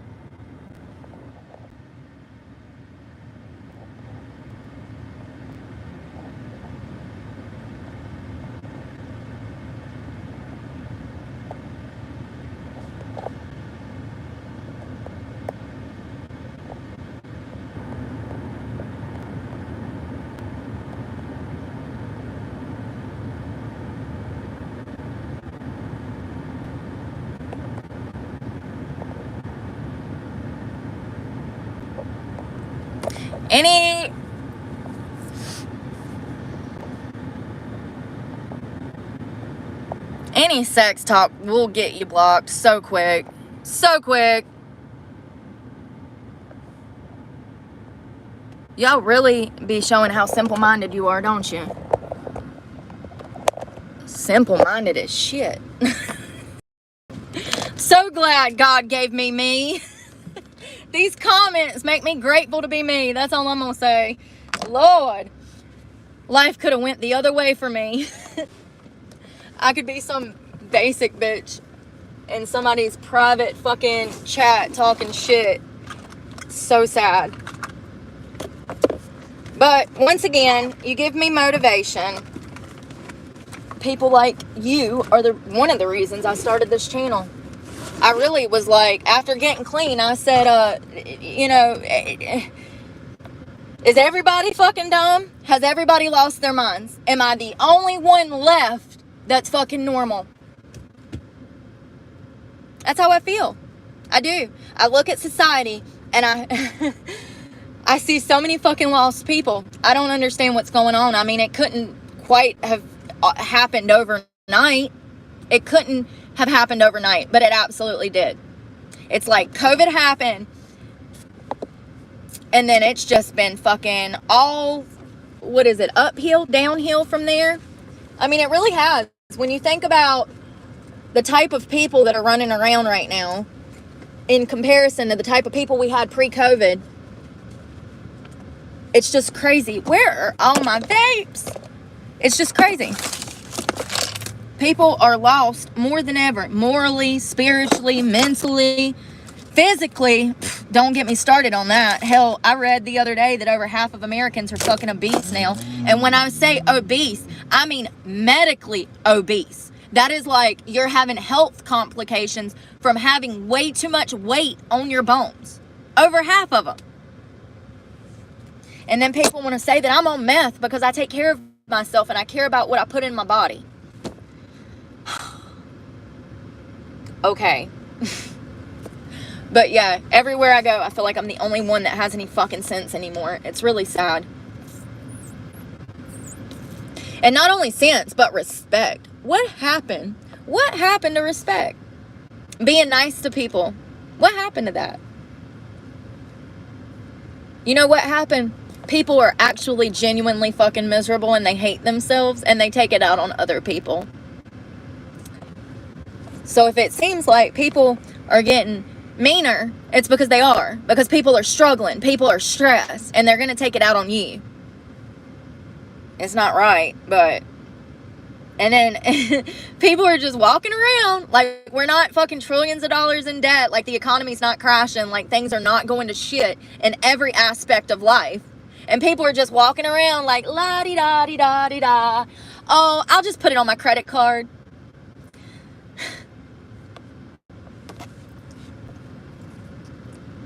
And I'm homeless, living out of a car with more positive energy than 90% of fucking people that I meet. You have a home, Karen, and a husband, Karen, and children, Karen, in the fucking burbs, and you want to come here and talk shit to me. So funny. It's hilarious. Oh, it's hilarious. I love it. I love it. I love it. It's so funny. But it speaks volumes to the fact of what I'm saying is actually true. That people are really down. People are really sad. It's not funny that people hate themselves. What's funny is that people are too stupid to realize that they hate themselves. It's sad. It's really sad where we're at as a country. It's sad. It's just sad. Everything. But it shows. It's showing. My point. My point. But I'm going to go to these two clubs. I don't know about mermaids, y'all.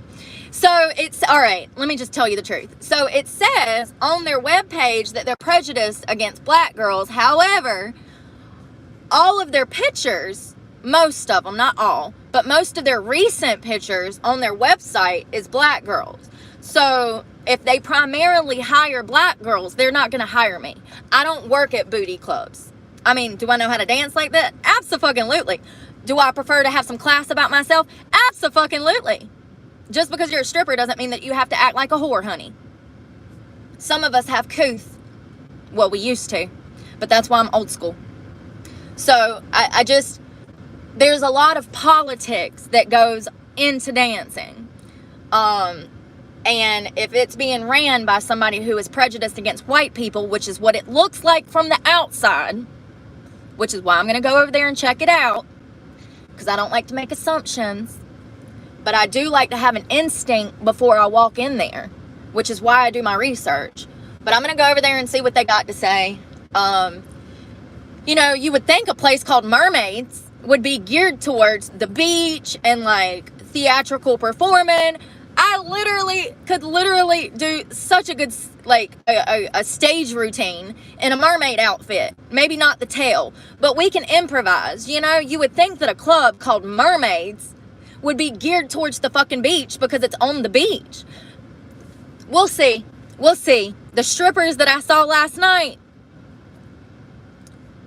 would have not even been hired in Florida or North Carolina.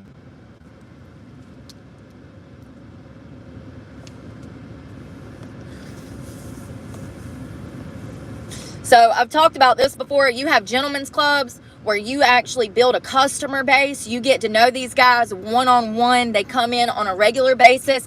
They will text you and say, hey, are you working at the club today? And you'll text back and say, yes, I am, sweetie. What time you coming in? Pre-COVID, I would do that all day, Monday through Friday, 12 lunchtime to 6 p.m. My best day would be a Monday. I'd make anywhere from $600 to a little over $1,000 on a Monday afternoon.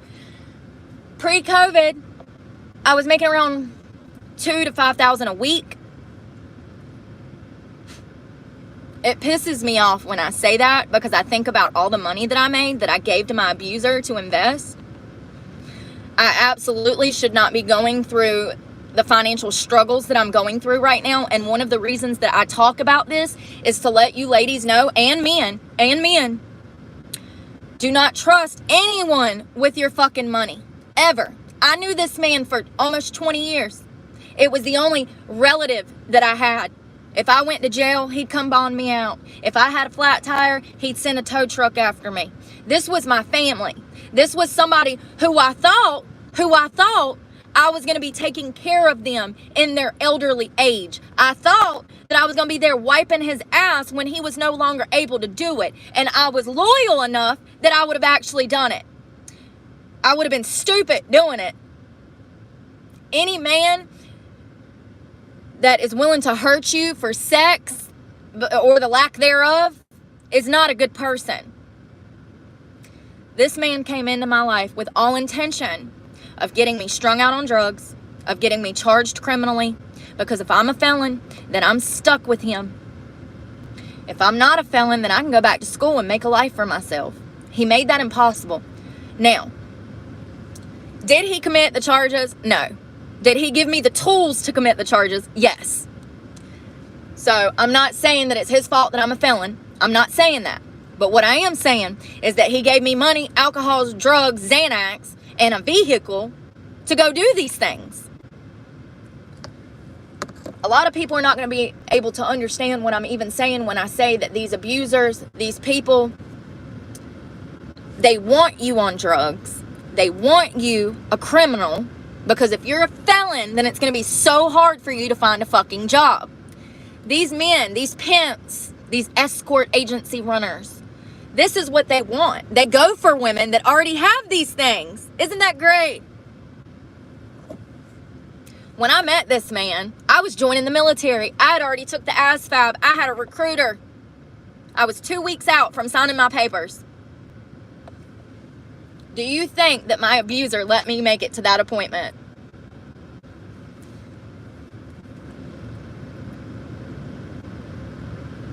I was never free. For 17 years, I was never free. I had the illusion of freedom, but I was not free. And he would have never let me be free. It's sickening when I think about it. What's even sicker is his fucking wife, who sits there and acts like she didn't know what was going on. It's sick. And like I said, there's a woman that's about to get out of jail and she's going to be right back on drugs. Her name is Faith. I've known her for years. She is also one of the victims of my abuser. Anytime I was in jail or anytime I was trying to escape him, he would run to Faith. Now, Faith worked for him, and Faith has had a hard life because of what he's done to her. getting her on drugs, giving her access to large sums of money to buy drugs, prostituting her, forcing her, coercing her, giving her a car, and then telling her if she doesn't go sleep with these people, then she ain't gonna be able to drive that car. Like, that is coercion. That is blackmail. It's illegal. You can't do that to people. It's fucked up. Do I have to say these things? It's sad that I have to say these things, that I have to say it is wrong to coerce anyone into doing anything that's illegal. But let me just go ahead and say it, because apparently I got to start from fucking scratch and break everything down for people to teach them how to have fucking morals and values nowadays. This man has hurt hundreds of women. He's impacted thousands of lives. Thousands. All for his own perversion. All to make money. And he has generational wealth. He lives on a 1,000-acre ranch with multiple houses on the property. He didn't need the money. He never needed the money. He worked for Duke Energy for 30 years. It wasn't about the money. It was about the sex. It was about the power. It was about the control. About being able to have women work for him and owning them. He felt like they were his personal property. That's how these people think. That's how these men, these pimps. And here's another thing. There's a lot of women coming out here nowadays that are coercing these young girls into selling their bodies. That's fucked up. Fucked up. Anyone that sees financial gain off the sale of another fucking human deserves to burn in hell.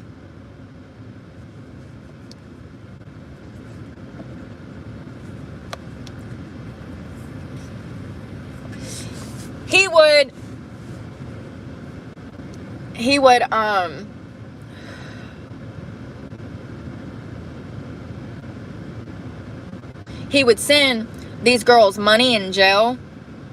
And that is, all right, how can I explain it? Any form of contact with a person like this, they're going to be, you think that they're trying to be your friend, that they want to be good with you, that they're there for you, that you have their support. They're going to act like your savior, and they will most definitely give you money in your weakest of times in order just to keep their hooks in you. For instance, when I went to prison in 2012, he always sent me money to prison. And then when I got out of prison, he wanted to have sex with me. And he would throw the $40 a week that he sent me in prison in my face. And then, me being a 22-year-old kid, 24-year-old kid, I still feel fucking obligated to do what he wants me to do. Because once again, at this point, I've known him for 7 or 8 years. And he's the only family I have. It's a mental manipulation. Mental. Here's the thing though. What I should have done is step back and said, hey, how did I even get in prison? Could it have been from the heroin that Randy gave me? Could it have been from the access to money that Randy gave me? Could have been from the Escalade that Randy had me riding around? How did I end up here? Why was I even in that fight with those two girls? Why was I even hanging out in that area? Why was I even there? But I never did. I never had the opportunity to step back. He was always breathing down my fucking throat, threatening me to sue me, to evict me. Do you know what it's like to live like that on a fucking daily basis? Your head's not screwed on right.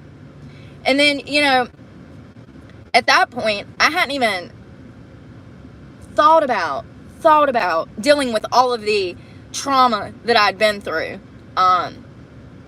Like I said, when I got clean 4 years ago, it's almost as if the hand of God touched me and he said, you will be fucking aware now, bitch. I'm not exaggerating when I say that it's like I woke up and I can't put it into words. I remember moments of my life back then, but I wasn't even, I'm talking about even as a child, I wasn't aware. Like, I wasn't aware. I wasn't conscious. Like, I wasn't conscious. I don't know how to put it into words.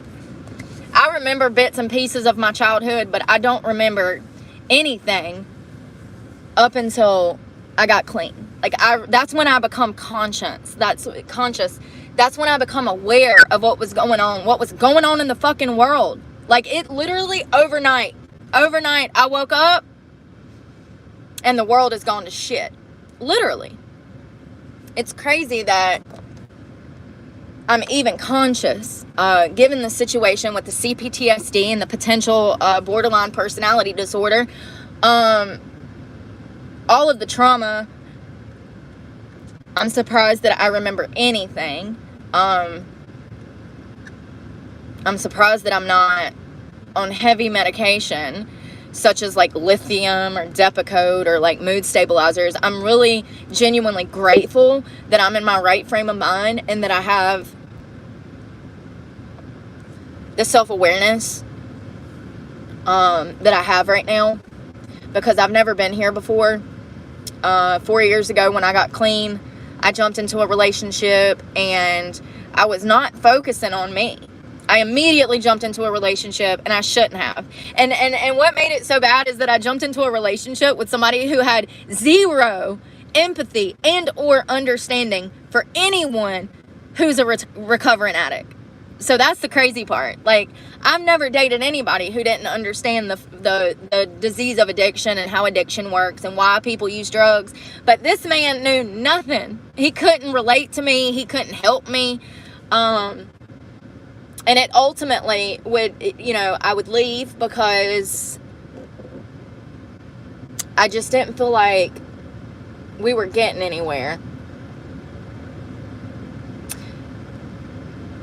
I didn't feel like we were. Once again, if you are with somebody who cannot take responsibility for their actions, then you probably just need to go ahead and leave, because the type of person that can't take responsibility for their actions does not go anywhere in life. It is imperative to your future that you are able to say, hey, I fucked up. Sorry. What can I do to fix it? If you are incapable of doing that, you're not going to have an easy life.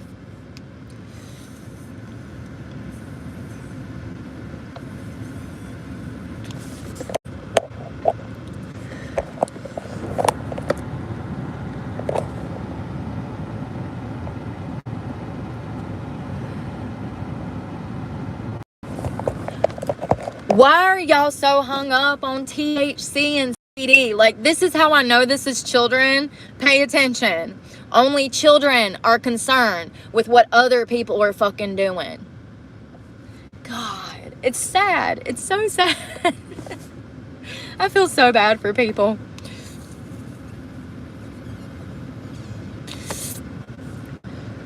I don't care if I want to smoke crystal meth on here. There ain't nothing you can do about it. THC is absolutely addictive. This is how I know these are children. First of all, if you are underage, you're not even supposed to be in here.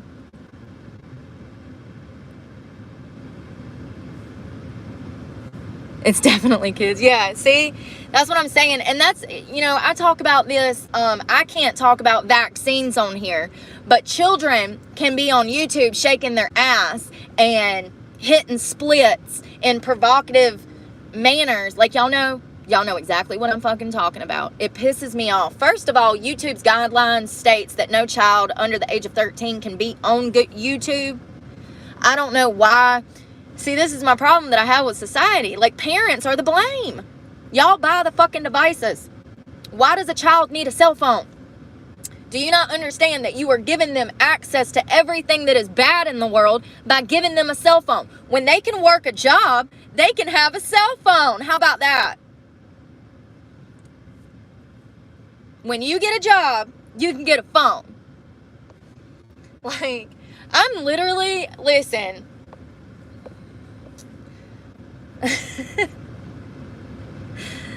Oh my God. I literally, listen, send a kid to school with a pager. Okay? Then go to the principal's office and call you. They don't need a phone.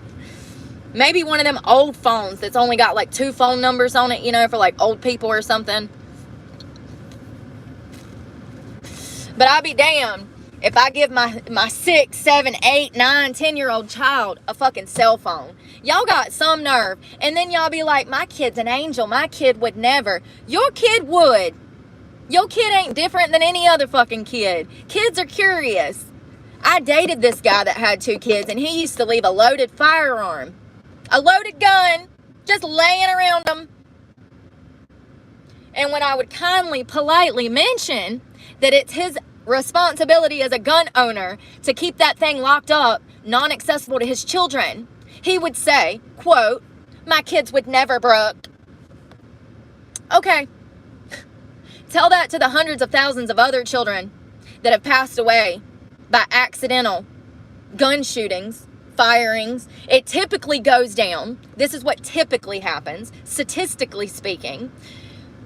It's normally children that'll find a gun and they start to play around with it, not knowing any better, thinking it's cool maybe, curious.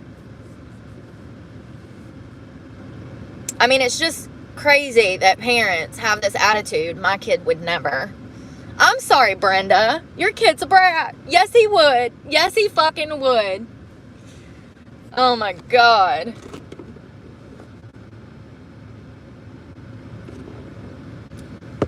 Yeah. So no go on the cell phones. If you're a child, you shouldn't be in here. Stay in school. Don't do drugs. Man, I really don't feel like going to these fucking places today. I really don't. Like, I'm so fucking burnt out. I'm fucking over it. You know, it's really depressing to walk into, like, several places and be the only girl that is even qualifiable to be stripping, and them have a bunch of fucking excuses. So I went into one place and they said that you have to fill out applications. So every state is different. All I know is that when I'm down south, all I got to do is walk in and say, hey, are you hiring for dancers? And they're like, yeah, come on in. They hire me on the spot. All of a sudden, since COVID, a lot of places now, they want you to go online, fill out a fucking application, take forever, filling out paperwork, and then they don't even call you back. So what I do is I check the website. I see if they have a web page. I go to their web page. I go to contact us. I try to get in touch with them. I put in all my information. And then maybe a day later, I'll call the club, see if they've seen my profile. 90% of the time, you fill out that shit and they never even see it. These strip club managers don't even check the fucking email that these girls are applying to. And they tell me that when I go in. So freaking, I'll check back with the club. And I'll say, hey, are you guys hiring? Blah, blah, blah, blah. I filled out the thing online and I haven't heard anything from y'all. And that's when they tell me, oh, yeah, they don't really look at that. But the ones up here, they want you to fill out an application. And they say, yeah, the manager will call you. But like I said, the clubs that I went in, there were no white girls. Which is crazy because the reviews said the fucking opposite.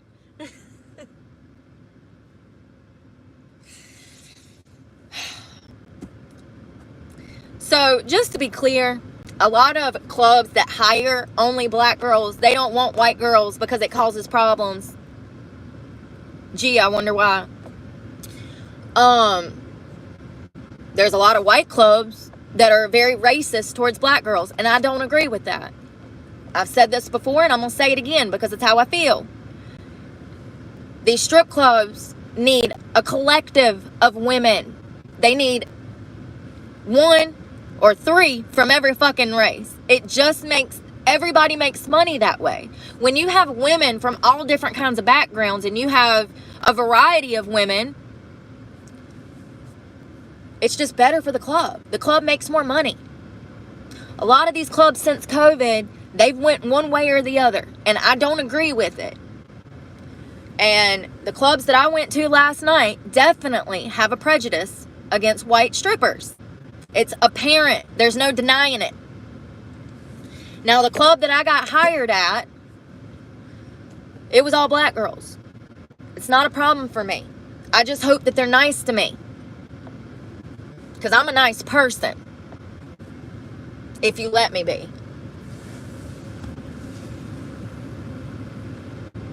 I'm actually a really nice person, and that has a tendency to piss girls off.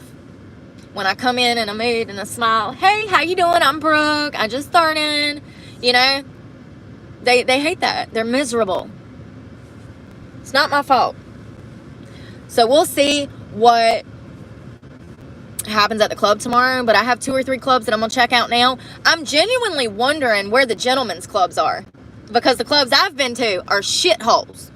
Their reviews say that they're a 4.2, 4.9, and I get there and the fucking roof is caving in. There's no customers on a Sunday night, mind you. That used to be one of my best days. I've had Sunday nights where I've made $2,000-$3,000 in a night. Mondays and Sundays used to be my best fucking days before COVID. I miss it so much. I wish I could go back so much. Because, damn, the money was so good. But once again, when your income is directly when your income is directly impacted by everybody else's income, and 70-something% of those Americans are living paycheck to paycheck, there's no extra money to be had. So that's why I left stripping after COVID. I quit during COVID. Well, we got shut down. And I went to go work in carpentry and ended up working in finished carpentry. And I missed that. I miss it. I quit my job and moved to Florida back in the end of 22. So, anyways, these clubs are stressing me out. I'm 3 weeks behind on my truck payment. Here's another thing. Has anybody noticed that when you go to pay a bill nowadays, it's hard as hell to pay a bill? I will get behind on my truck payment and they don't even call me. The finance company, Ally, they suck. Let me just go ahead and throw that out there. I've been trying to get my abuser's name off of my vehicle for, 8 months now? And it's a whole lengthy-ass process. I co-signed on this vehicle for my abuser. How the roles had reversed when I finally got the nerve to leave. See, in the past, I always had to have his signature, because his credit was always better than mine. But when I went to buy this truck after getting clean, my credit was better than his. But they still wanted both of our names on the contract because I had no proof of income. So anyways, I called them and I'm like, hey, I know I'm behind. They're like, yeah. And then they act stressed about it. Well, y'all didn't call me. If y'all so concerned about it, why didn't you call me? I've had this truck for almost 3 years. My finance company has not called me one time. Not once. Not once. I need insurance. I need to call and pay my insurance. If I'm late, they don't call me. They absolutely will terminate that fucking policy, though, if I don't make that payment. But they'll never give me a courtesy call and tell me. What is going on? It is literally their fucking job to call us and tell us, has anybody else experienced this? And I'm talking all businesses. I'm talking from phone companies to power companies to gas companies. You drop your car off to get it serviced. You get the fucking runaround. The person can't even tell you how long it's going to be. It's literally like nobody knows how to do their fucking job. Nor do they take the initiative to do it. Like, I can understand if you're confused at what you're supposed to be doing. But at least act like you want to know what you're supposed to be doing, you know? It's crazy. It's crazy. So, what was it? There's plenty of times that I have money to pay a bill and I can't even get in touch with them to get them to take the money. But I'm facing termination, you know what I mean? Or like, my shit's gonna get repoed. And I've been trying to call y'all, for instance, I'll give you a specific. My storage building that I pay for every month, I have all of my personal property, all of my furniture that I've accumulated over the past 30 years.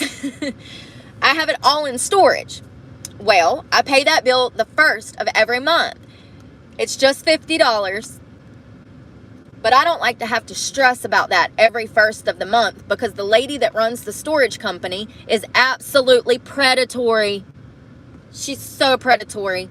She can't wait to take that fucking storage locker and go through my personal belongings. I can promise you that. So, It stresses me out to have to be concerned about calling the first of the month. So I normally call and I'll pay 3 to 6 months in advance. There has been 2 or 3 months that I failed at the last minute. My fault. I failed to realize that there was only 30 days in a month instead of like 31. And so even though it's not due till the 1st, it stresses me out. And I'll be blowing that damn office up. But wouldn't you know it? For an entire week, like I said 2 or 3 times, this has been 2 or 3 months.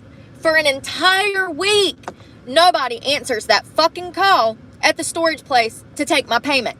For an entire week. But on their hours, it says they're open from 9 to 5, Monday through Friday. Predatory. Like, I literally, one time I was in Florida and I drove to North Carolina just to pop in on that bitch and say, hey, I'm sorry. I had to drive from 3 states away because nobody will pick up the fucking phone to take my payment.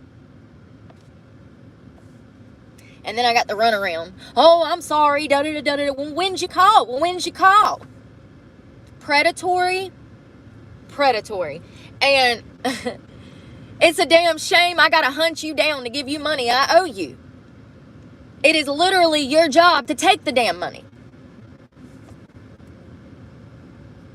It's one thing if you're a fucking McDonald's, Walmart worker. I understand, honey. I understand. But if you're a finance company, a mortgage company, a fucking bank, like, is this for real? Is this real life? Y'all just really don't give a fuck no more, do you? It's the truth, though. It is the truth. That's why I think 2025, Project 2025 is going to be amazing if they can get some of it to work, because one of the things that they want to do is retrain a lot of people that probably don't need to be in their positions. They want to drain the swamp and recertify and retrain people, and I think that is a great idea. Maybe if we can start on the federal government level, maybe it'll trickle down into society near you, because something has to change. People are literally getting dumber. At least back in the day, if you wasn't book smart, you had some street smarts or some farm smarts, you know? There was a lot of uneducated people back in the day that didn't know how to read, but they were very handy with the skills that they did have. Like, they had a lot of common sense. So the fact that they were illiterate, it didn't even matter. Like, but we got people out here nowadays that are illiterate and don't have common sense. We are so doomed. We're so doomed. I'm about to go shower and get ready for work. Did I tell y'all that I spilled trail mix all in the bed last night? I fell asleep with my hand in the bag and woke up with it everywhere. And it was so bad. It was so bad all over the bed. Thank God there was no chocolate in it. But it was so bad over the bed that I had to get out of the truck at like 3 a.m., pull the mattress out, dust the mattress off, and shove it back in here. Dude, I mean, the whole bed was covered. The bag of trail mix is this bag, and it's mostly pumpkin seeds and sunflower seeds. So it's that little stuff, you know. I think it had some papayas, raisins, but yeah. What am I doing? I'm running, you guys. Thanks for coming. I'm really stressed out about work, but I feel better now that I've like kind of got it off my chest what I'm stressed about. I just worry because like, it's like, well, what the fuck? If nobody's going to hire me and I can't find a club, what the fuck am I going to do? It stresses me out so bad, and it's not fair. It's not fair whatsoever.